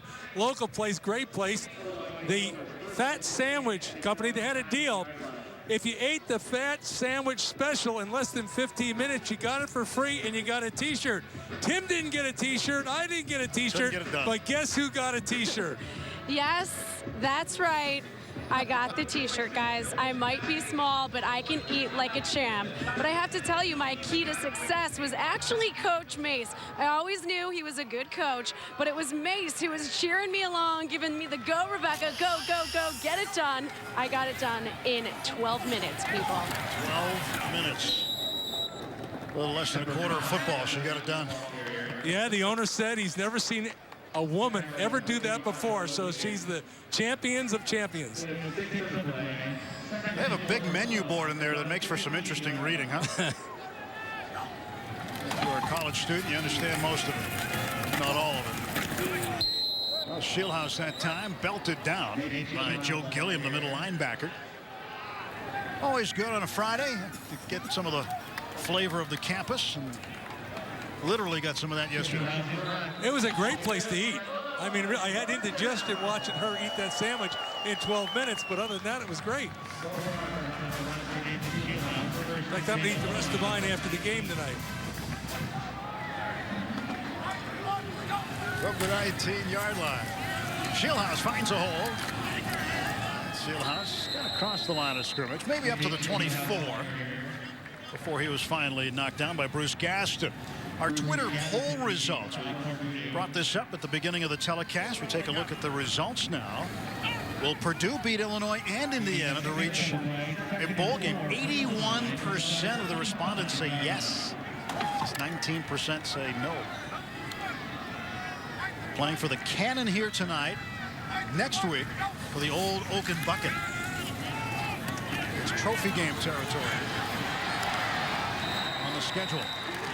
The Lions, another first down. The sticks will move again for Illinois. And they just could be playing for a bowl trip, too.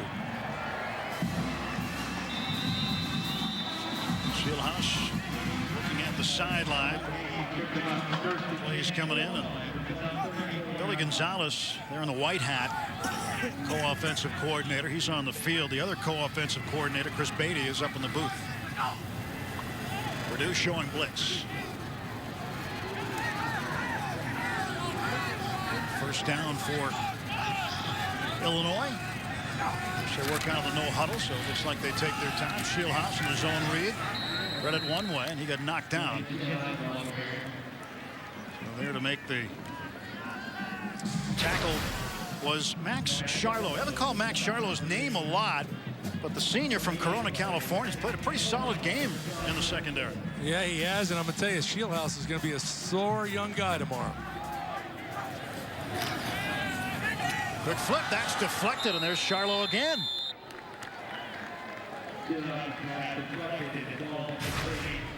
You're right, we've been calling his name all night. Charlo getting the hand up, blitzing from the safety spot. This brings up 3rd down and 10. Charlo has Illinois now looking at 3rd and long from their own 34. O'Shea goes in motion in front of Shieldhouse. More pressure being applied. Shieldhouse has had to scramble all game long. And Shieldhouse will just step out of bounds. That's a big loss to absorb. Bruce Gaston chased him there the whole way. You're talking about Max Charlotte. You know, he came and knocked the ball down, and he is the reason he dropped off and got underneath the curl route there. Shieldhouse had no place to go with the ball, and that's why he had to run out of bounds. You can see Tim Beckman a bit disappointed there. He said he's been disappointed with the season, certainly not what he had hoped coming over from the University of Toledo in his first year at the helm of the Illini program. That is up and away, and Frankie Williams will let this one roll out of bounds to 31. Purdue will take over again. Now, Champagne, of course, your tenure in Minnesota as a head coach, but you spent time as an assistant coach here. Yeah, I did. I was here almost 2 years, 1 football season, 2 recruiting seasons. And, you know, in the first half, you showed the house I used to live in. Yeah. If you think I lived in a house that nice when I was an assistant coach here, you're nuts. Well, I thought it was nice. It had a nice silo behind it. I lived in the silo. That's where I lived. Things are different when you're the assistant coach. Well, things were a lot different back then, though, when I was a young coach.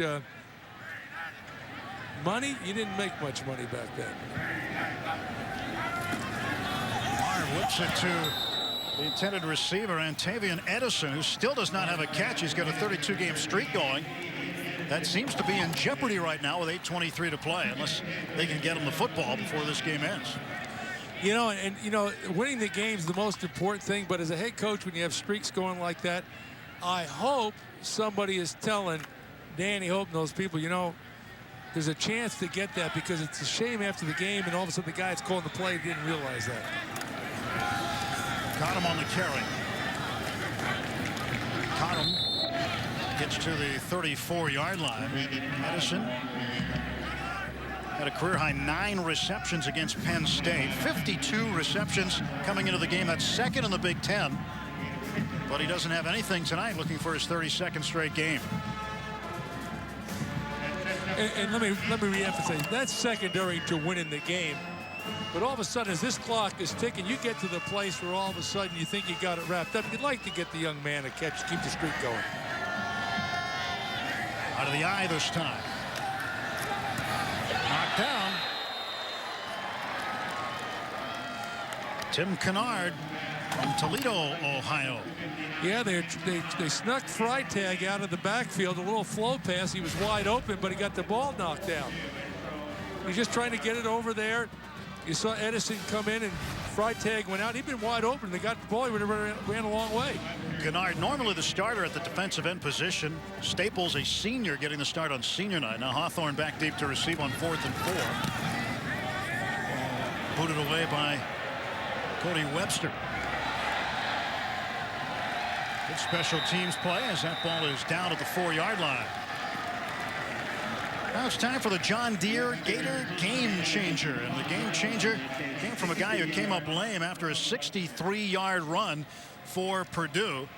As Ralph Bolden, the fifth-year senior from Folkestone, Georgia, had himself a very, very good game. Bolden, 7 rushes for 93 yards. And set up a Purdue touchdown. He starts galloping there, feeling the effects of a leg injury, and finally steps out of bounds. But Bolden, our game changer. Ball will be put at the 5-yard line. Shieldhouse just flips it out. And Ferguson able to get it out of bounds. Shieldhouse's pass complete to number 6, Josh Ferguson. Good for Illinois. Longest run of the season, 63 yards for Bolden. Looks like they've taken his helmet, Coach. Yeah. Well, you know, I think when you look After at the play, unnecessary roughness. Offense, number 80. Half the distance from the end of the run. First down. If you're on the Purdue team and, you know, you got a little boo-boo, you're tired, your leg hurts or whatever, and you're thinking, I don't know if I want to go out and go today. You know, I'm a little sore. All of a sudden, you look at a guy like Ralph Bolden. You look like a guy like Robert Marve. I mean, you can say, hey, I got no problem. Let's go. Let's get this thing going. Let's win a game. Let's win another game. Let's go to a bowl game for these guys. Bolden giving Purdue a big lift in this game. Shieldhouse again with pressure. Trying to throw the out pattern. A very dangerous throw in that part of the field. Taylor Richards in on coverage of the intended receiver, Josh Ferguson. Well, you can see Purdue's going to bring the blitz here, and he's not picked up. He's right in his face. They're playing man coverage. I mean, that is so close to a pick six, it scares the heck out of you. Just over 7 minutes remain in this game. A quick flip. Alliance. Second effort. He's got a first down across the 20, and a penalty marker flies in. Will Lucas and Landon Fichter combining to make the tackle on Malines. John O'Neill's been busy. Personal foul. Face mask. Defense. 15 yards from the end of the run. Automatic first down. That kind of counteracts that unnecessary roughness penalty by Illinois, so they get those yards back. Comes at the end of the catch, though. Well, they've had 2 plays that have worked, and then you tack on the penalty by Purdue that turns into a big play. Look at the change of field position because of that right now. Ball at the 36-yard line of Illinois. Carolina trying to move the ball downfield. Malines, the intended receiver. Josh Johnson got a hand in there and knocked it away. Really good play by Josh Johnson. They throw the out cut. You're going to see he breaks up. He doesn't commit pass interference, and he gets his left hand around to knock the ball down. Excellent pass coverage. I mean, that's clinic right there. Seems like most of the passes have been in the flat or in a deep third on the outside as opposed to over the middle. Malines did make a great catch for 23 yards over the middle in this game. Again, on to the deep third, and that ball is caught by Eddie Valunas, the tight end, his first catch. And you got to credit Shieldhouse. He put the ball right on the money, and I want to tell you, he was waylaid as he went to throw that ball. Watch it. Good job. K1 short, applying the pressure. Shieldhouse feeling it, but a good release by Nathan Shieldhouse to get the ball to Valunas. First down, Illinois, midfield. Blitz. Ball is going to be caught. Again, Illinois moving the ball upfield is Miles Osei on the receiving end of that throw. Credit Shieldhouse again. Here comes the blitz. They can't pick it up. He's under pressure, still has the presence and the poise to put the ball right on the money. 8-yard gain for number 8, Miles Osei. 3 receivers to the left this time, 1 to the right. Ayula's in the backfield, and Shieldhouse has to run. Oh, he got hit. He got pounded, but he did pick up the first down, getting to the 36-yard line. Joe Gilliam introduced himself the hard way. Now watch this, because I'm going to tell you, I talked about tackling. Here's how I'm going to teach you how to tackle right after this game's over, right there. Huh? Breakdown position. I mean, that is a tackle. Use some leverage and put it through the ball carrier, Shieldhouse. Good Gilliam. Here comes another blitz from the outside, and this will be Hardy. And Hardy, tackled by Taylor Richards. Richards got an ankle on him, or grabbed his ankle. Frankie Williams finished up the play. Justin Hardy helping this Illinois drive. But Illinois has sustained things so far. This next play will be the 8th play of the drive.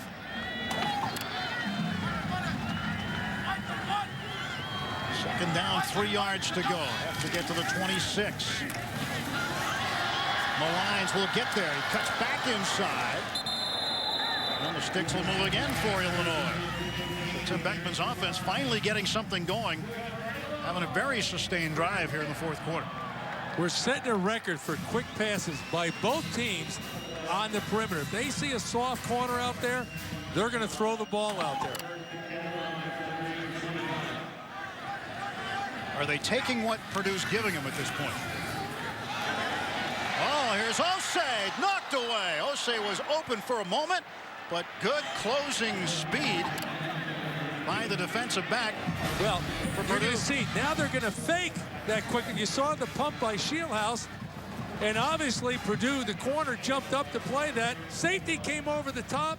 You got to put it in there just a little bit quicker. You're lucky that it wasn't picked off. E.J. Johnson with the play for the Boilermakers.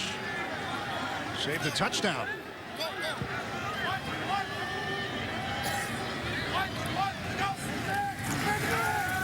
Shieldhouse running. Shieldhouse slips a tackle. Ricardo Allen and Landon Feichter will run him down finally. Shieldhouse getting to the 15, maybe the 14-yard line. Well, here comes another quarterback draw right up the middle.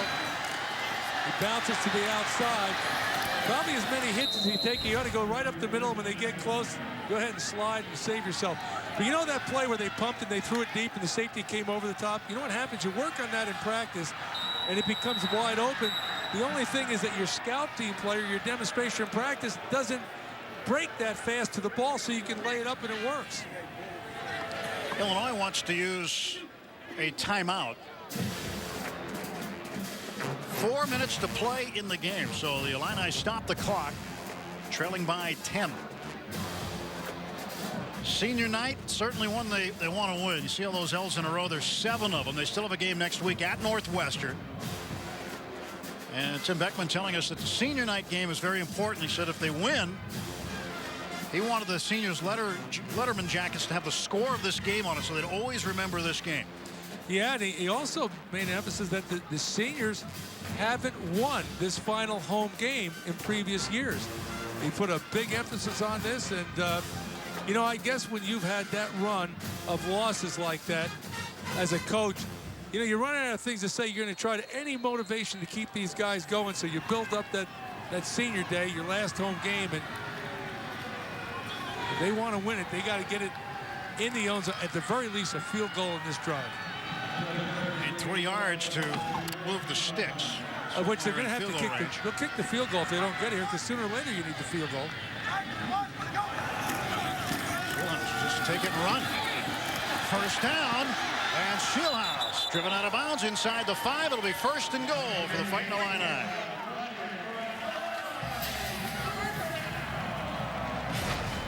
Shieldhouse keeping this drive alive. He's been the workhorse, and he's got some pretty good block. You see Iola there. He gets a good block right there in the middle. Gets it down to the red zone, 2-yard line. Get it in the end zone. Anything can happen. The partner, it's not in till it's in. And from the 2-yard line, 1st and goal. Ferguson and Iola, the backs. Shieldhouse will run it. Touchdown, Illinois. 2-yard run for Shieldhouse. 20-16. 2-yard touchdown run by number 2, Nathan Shieldhouse. Nathan Shieldhouse continues to climb up the Illinois record book. Not only his passing, but his running. Man, has he been a workhorse tonight. Just watch it here. They're going to run the option out of the shotgun. He sees the zone. He's got the, I think he could have pitched the ball. He could have kept it. But if you can keep it score, that's what you want to do.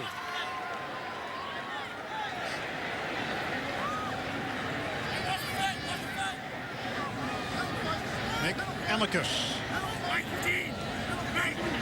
will try the extra point. And it's good.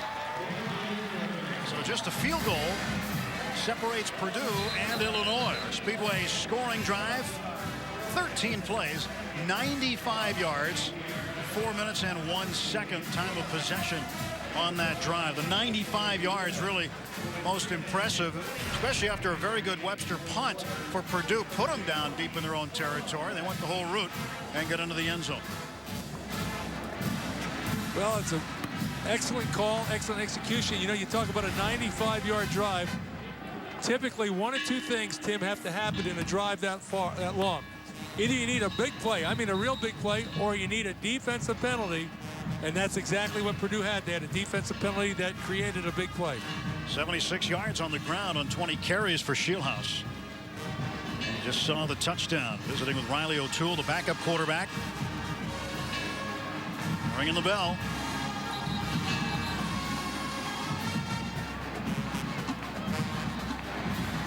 So he's got one glove. That's his bell ringing glove. Get a lot of calluses, I guess, when you ring the bell fairly often. Not this year. 17 points for Illinois. That's just at their average, 16.9 points a game. So they're right there normally where they score. Well, Purdue's lined up in their anti-onside kick, but I would think they'll kick it deep. It is an onside kick. And it is dropped on by the wide receiver Antavian Edison as the hands team was out there. Onside kick covered by Purdue's number 13, Antavian Edison. You know, it's easy for me to second guess sitting up here in the box, but with 3:28 to go in the game, and let's face it, Purdue has not been an offensive juggernaut. When they lined up in that anti-onside kick, I'd have kicked the ball deep. Chased it down? Well, yeah, just don't get this field position, because now Purdue, they can change their whole attack. You know, all they have to do is keep moving the ball, whereas if you get the ball deep down there, they're thinking, man, we can't turn this over here. Momentum has switched. With one timeout left for the Illini. Keeping it on the ground, Shavers. And Shavers to the 41-yard line. Mason Monheim with the tackle. Nathan Shieldhouse, 4th touchdown rushing this season, has Illinois within 3.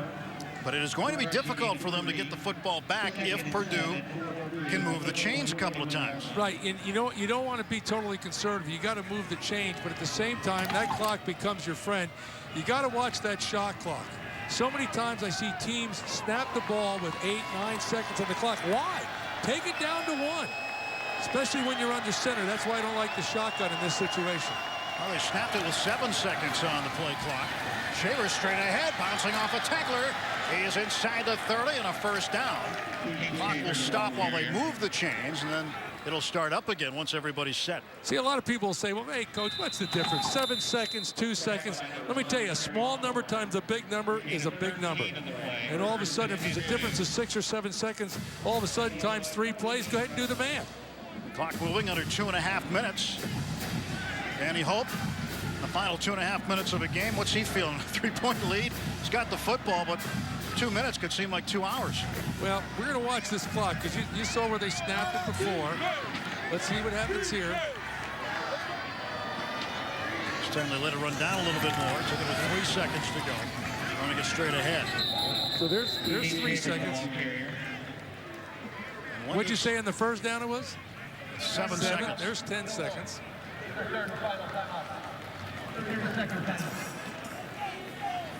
If it comes down to one play with a Hail Mary where Illinois has a chance, then you start thinking, what did I do? Illinois has to use their final timeout to stop the clock with 2:05 to go. And Purdue facing a 2nd down and 7-yard situation.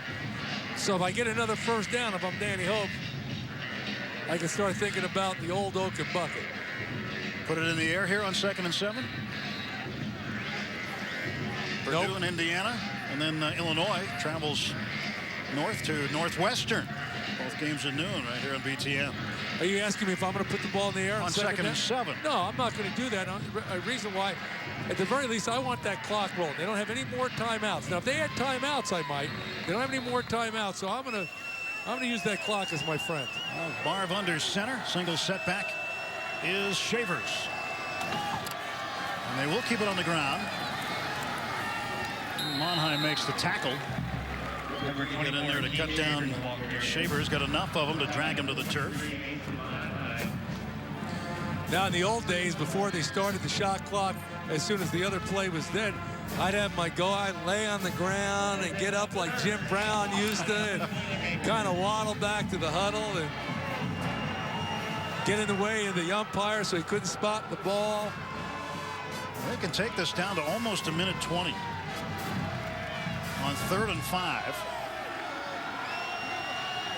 First down would be the 18-yard line.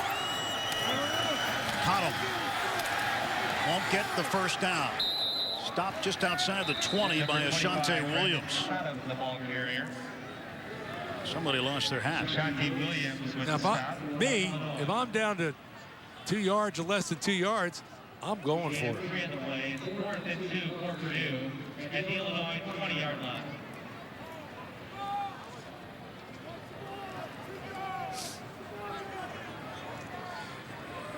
What Purdue might do, they might take the ball all the way down to 1 second, call timeout, and then discuss what they're doing. That's the right coaching move that makes you get everybody on the same page.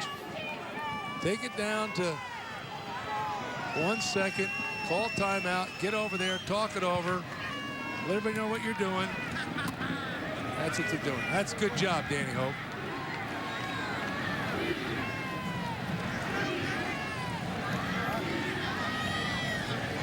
Let that clock wind down, and with 1 second to go, they'll take the timeout. Well, managing the clock is something that coaches are praised for and something they're criticized for. And when you're winning, you're often praised for it. Well, you know, now the decision is, do you kick the field goal so that they need a touchdown to beat you?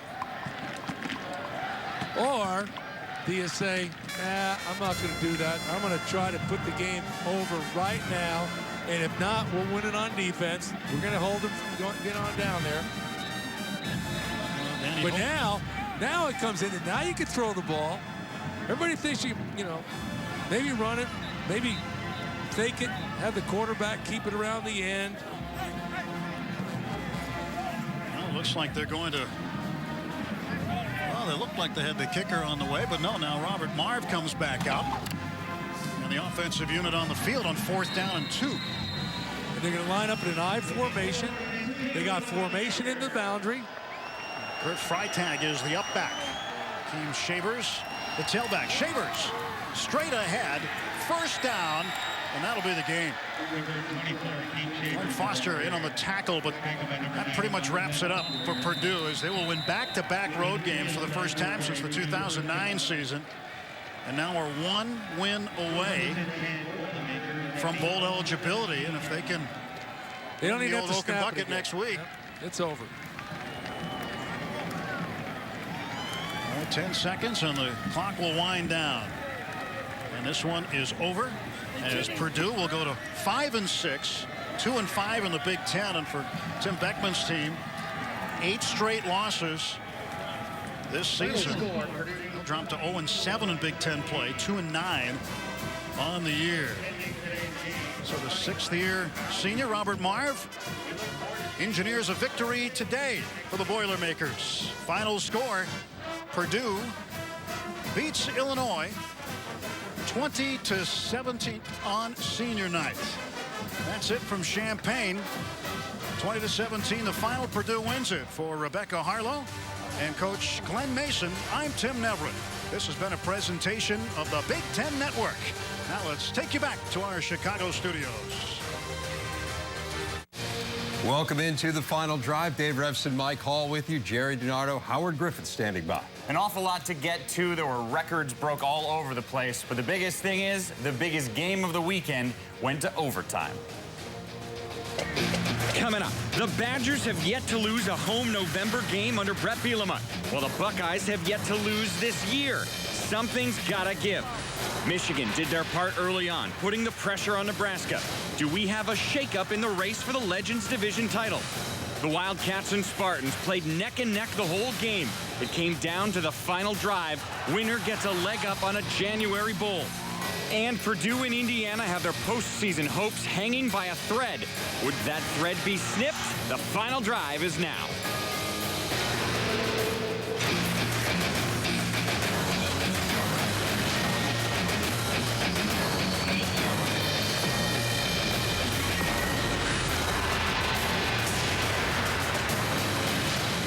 Now, if I tried to tell you about just one storyline entering the Wisconsin-Ohio State game, I'd be doing you a disservice, because there's a ton. So I'll try to list off as many as possible until they cut me off and roll the highlight. Brett Bielema's never lost a November home game as head coach and rarely loses in the month itself. He's got a 19-3 record all-time in November. He's also undefeated on Senior Day. And his running back, Monte Ball, is 1 touchdown from tying, 2 from breaking the all-time NCAA record for TDs in a career. Plus, the Buckeyes have a perfect season on the line. And if OSU wins, they win the Leaders Division title outright. They're also the 2 best running offense, 2 best rushing defenses in the conference. Okay, here's what they did. Monte Ball enjoying Senior Day, and he'd get a chance to make history. In the first quarter, this is Philly Brown. 68 yards for Philly Brown, and the Buckeyes strike first on a punt return TD. They are up 7-0. Second quarter, OSU's driving. 1st and 10, Carlos Hyde. He had himself a big day. First down and then touchdown, 15-yard pickup. OSU's up 14-0. That's when their offense would stall, and Wisconsin's would pick up.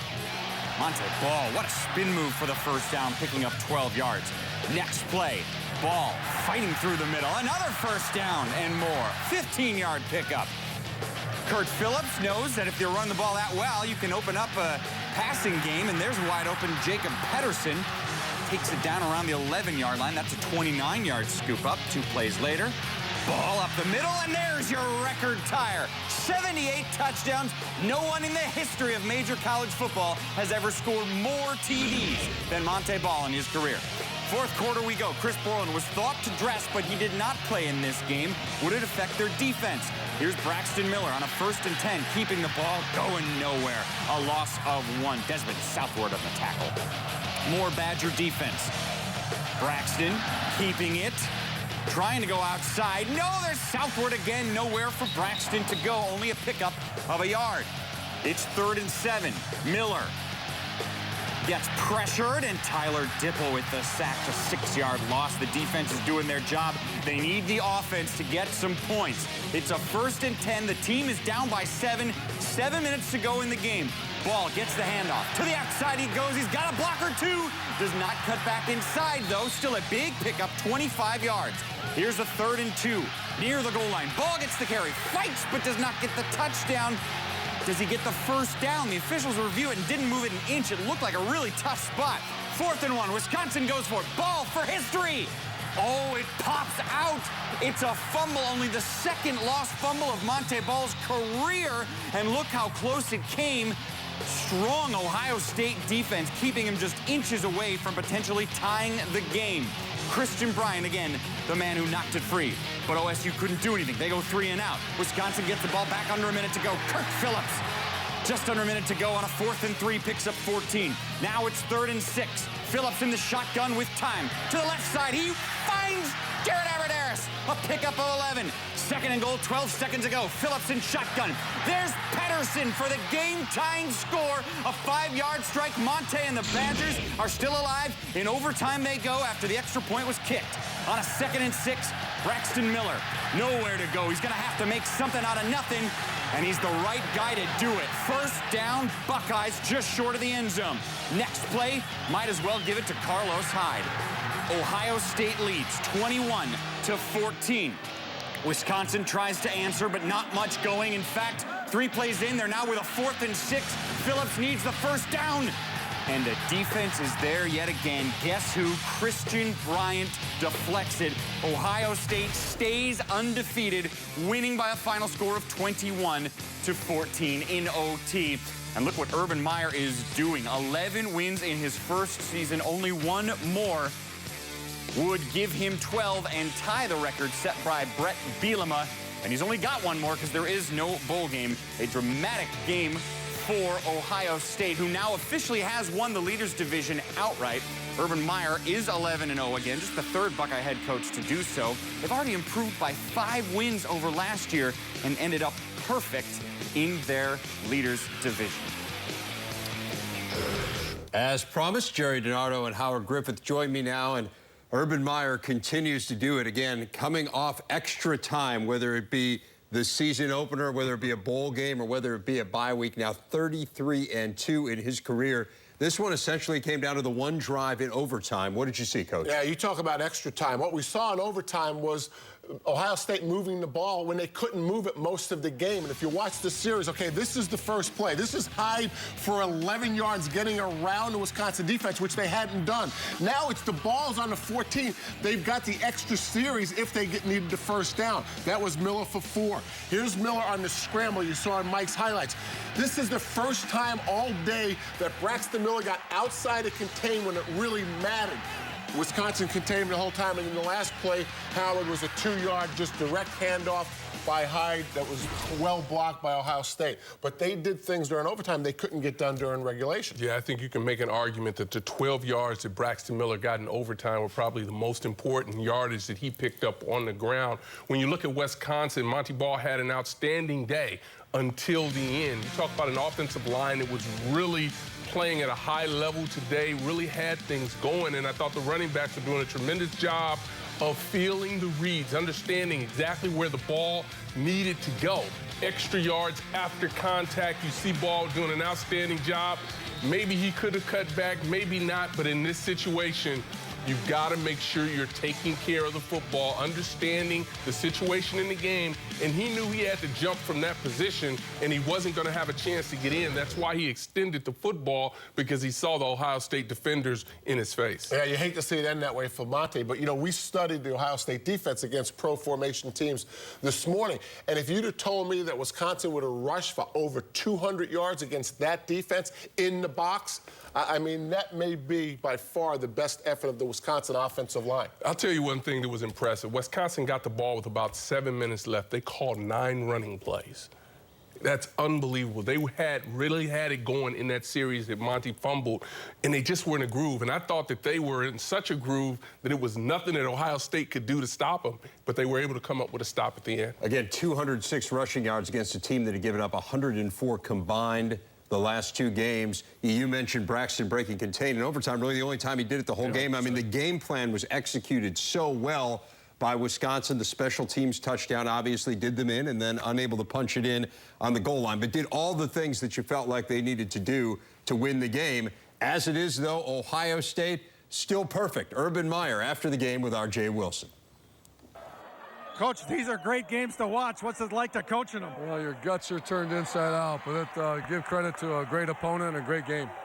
Kind of fitting that the defense made the play to end it today. Yeah, defense held in there, and, you know, that last drive we gave it up. We gave up a score, but the defense did it, man. Defense played their tails off. And you clinched the Leaders Division championship. How about that? What does that mean for you guys? Well, it means that group in there is going to get a ring. And you come to Ohio State to go get a ring, and they got one. Thanks. Congratulations. And now just one win away from what would be only their second perfect season since 1969. All out there, but it comes down to the game against Michigan. Yeah, I mean, it's hard to go undefeated. You know, John Simon had a great game. Again, this was a game won by Ohio State and really won by the defense. And again, if you go to overtime, they won it in the overtime thing. But there was a lot of great efforts by the Ohio State defenders. You mentioned John Simon, 4 sacks on the day, really had a tremendous day. This is really the first time he's had a breakout day like this. But you talked about that defense as well, coming up with the stop when they needed to, because they were being shoved around in most of this game, but were able to find a way to come up with a stop. Again, this was a game where the defenses came up with most of the big plays, and it was Ohio State's defense that got the last word. Looking for the deep ball, has a man wide open, it's caught! Kenny Bell, touchdown, A lot riding for the Cornhuskers. They control their own destiny in their division. Could they avoid a speed bump in Minnesota? The Wolverines were glad to have Denard Robinson back in action, but it turned out they may not have really needed him after all. Two programs, Spartans and Wildcats, have each had anxiety-filled seasons. Guess what happened when they met up? Much more anxiety. Plus, Purdue and Indiana have to win to go bowling. Every snap mattered Saturday. See what happened as the final drive continues. The Final Drive is brought to you by Buffalo Wild Wings, your destination for Big Ten Network games.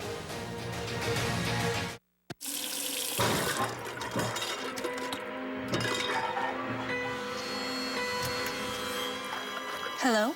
Boo.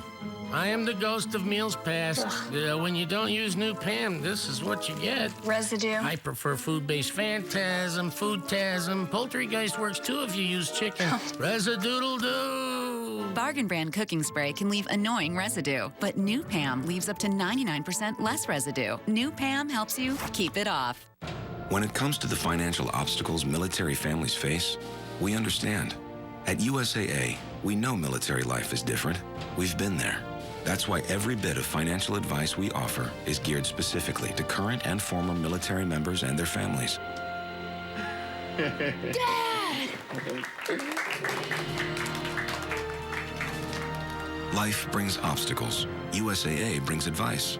Call or visit us online. We're ready to help. My main goal was to prove to myself, coaches, and my teammates that, I can do it. And so far, it's been a success. When you get to this point, it's, you look back and see how much you've, been through. To be able to kind of put a stamp on it is pretty nice. He's really good and hasn't even scratched the surface of his potential. That's what good teams do. That's what championship teams do.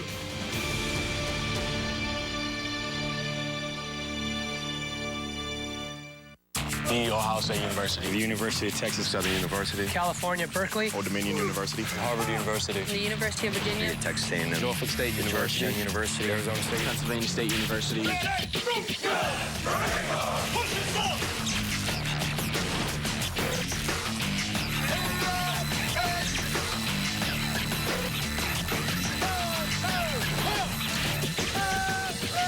The few, the proud, the Marines. When forced to adapt to extreme environments, a spontaneous change in DNA can occur. A change that spawns unexpected power and agility. Introducing the all-new, all-powerful Gator RSX 850i. 62 horsepower, a fully independent multi-link suspension, and a top speed of 53 miles per hour. It's a whole new species of Gator. See it in action at johndeere.com/Gator.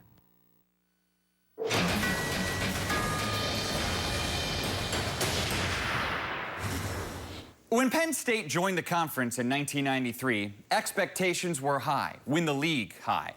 But they couldn't be met as the Nittany Lions did not win the conference. Nebraska joined last year with similar hopes, dreams, and results. Thing is, in Penn State's second season, quite different. They won the Big Ten. And Nebraska is ready to duplicate that feat themselves. Win out their final two games, and destiny sits in their hands with a trip to Indianapolis awaiting them in December. First things first, you got to beat Minnesota. And before the game, you got to honor Tom Osborne. And look how cool that is by the fans there. In fact, the retiring AD and former coach led the team out onto the field for senior day, which unfortunately did not include Rex Burkhead, still injured. Kenny Bell played in this game, though. Did he ever? Comes back to pick up a 36-yard TD as Taylor Martinez becomes the all-time leader for passing in Nebraska history. It's a 10-0 lead. Little play action here in the second quarter. Martinez to Bell yet again. Nice diving grab, sets up a first and goal. Very next play.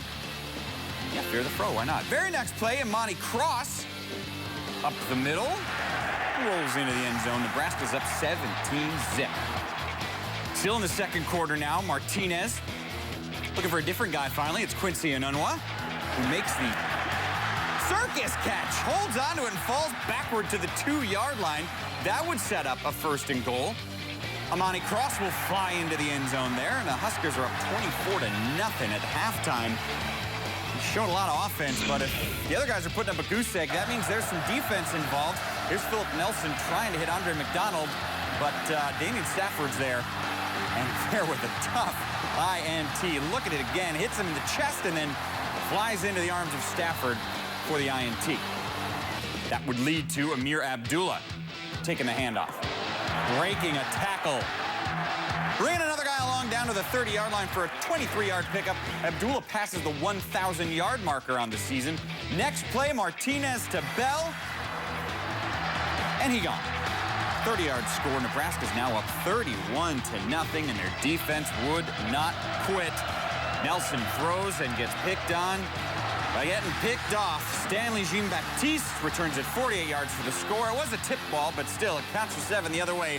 38-14, Nebraska wins and continues to hold on to their lead in their division. And this win gives Bo Pelini 9 wins on the season, which makes it 5 for 5 for him. All his years in Lincoln, he's won at least that many. The other two guys who did that, pretty good. Both Nebraska legends. This current head coach talked with John Jansen after the game. Coach, when you talk about what you want out of a quarterback, to control the tempo of the game, control their offense, see blitzes, Taylor Martinez did all that tonight. Talk about his growth this year and especially today. Well, I thought he played a heck of a football game. Like you say, I think he's grown all year, and he gets better each week. You know, there's still the little things that I'm sure he's going to, you know, he's probably his hardest critic, but he's playing at a pretty high level. We need to keep him going, and still there's more out there for him. Defensively, other than being put in a couple of bad positions late in the game, you really dominated on that side of the ball. Yeah, you know, I thought we played very well defensively. You know, nothing fancy. I thought our kids executed well and challenged the guys on the outside. It all starts with the run game. I thought we played pretty well up front. Now, looking forward to next week, you've got, obviously, your destiny is in your control. Yeah, no doubt. That's what we said. We knew, you know, our goal coming into the second half of the year was to win out. We knew if we did that, we'd be in control of our destiny. We got one more to go to put ourselves in position to go to Indy. Great. Thanks, Coach. Thank you.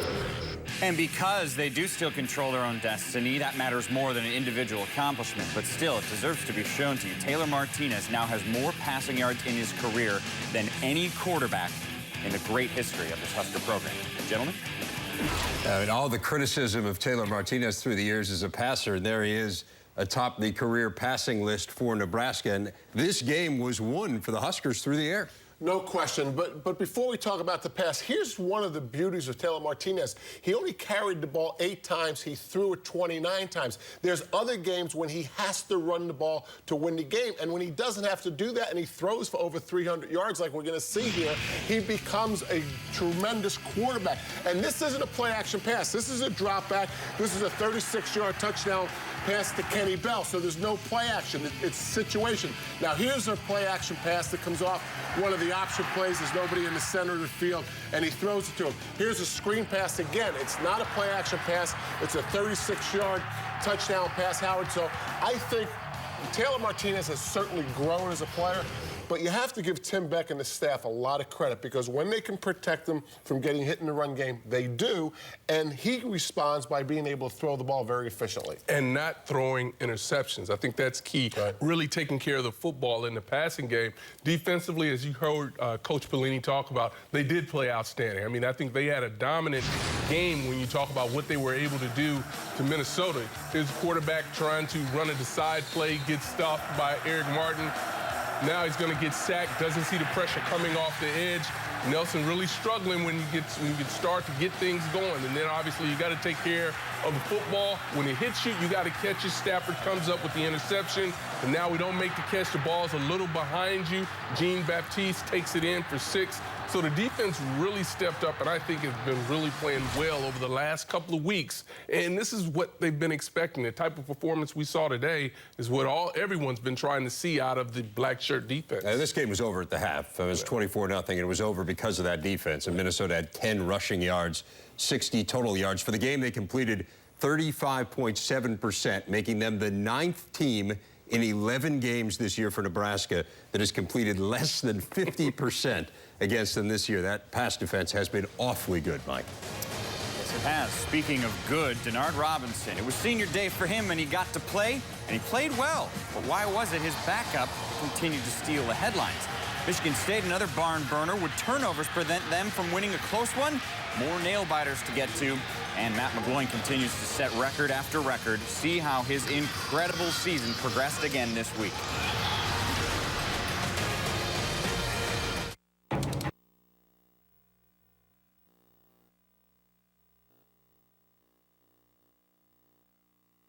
Looked good. He eventually had to be carted off the field.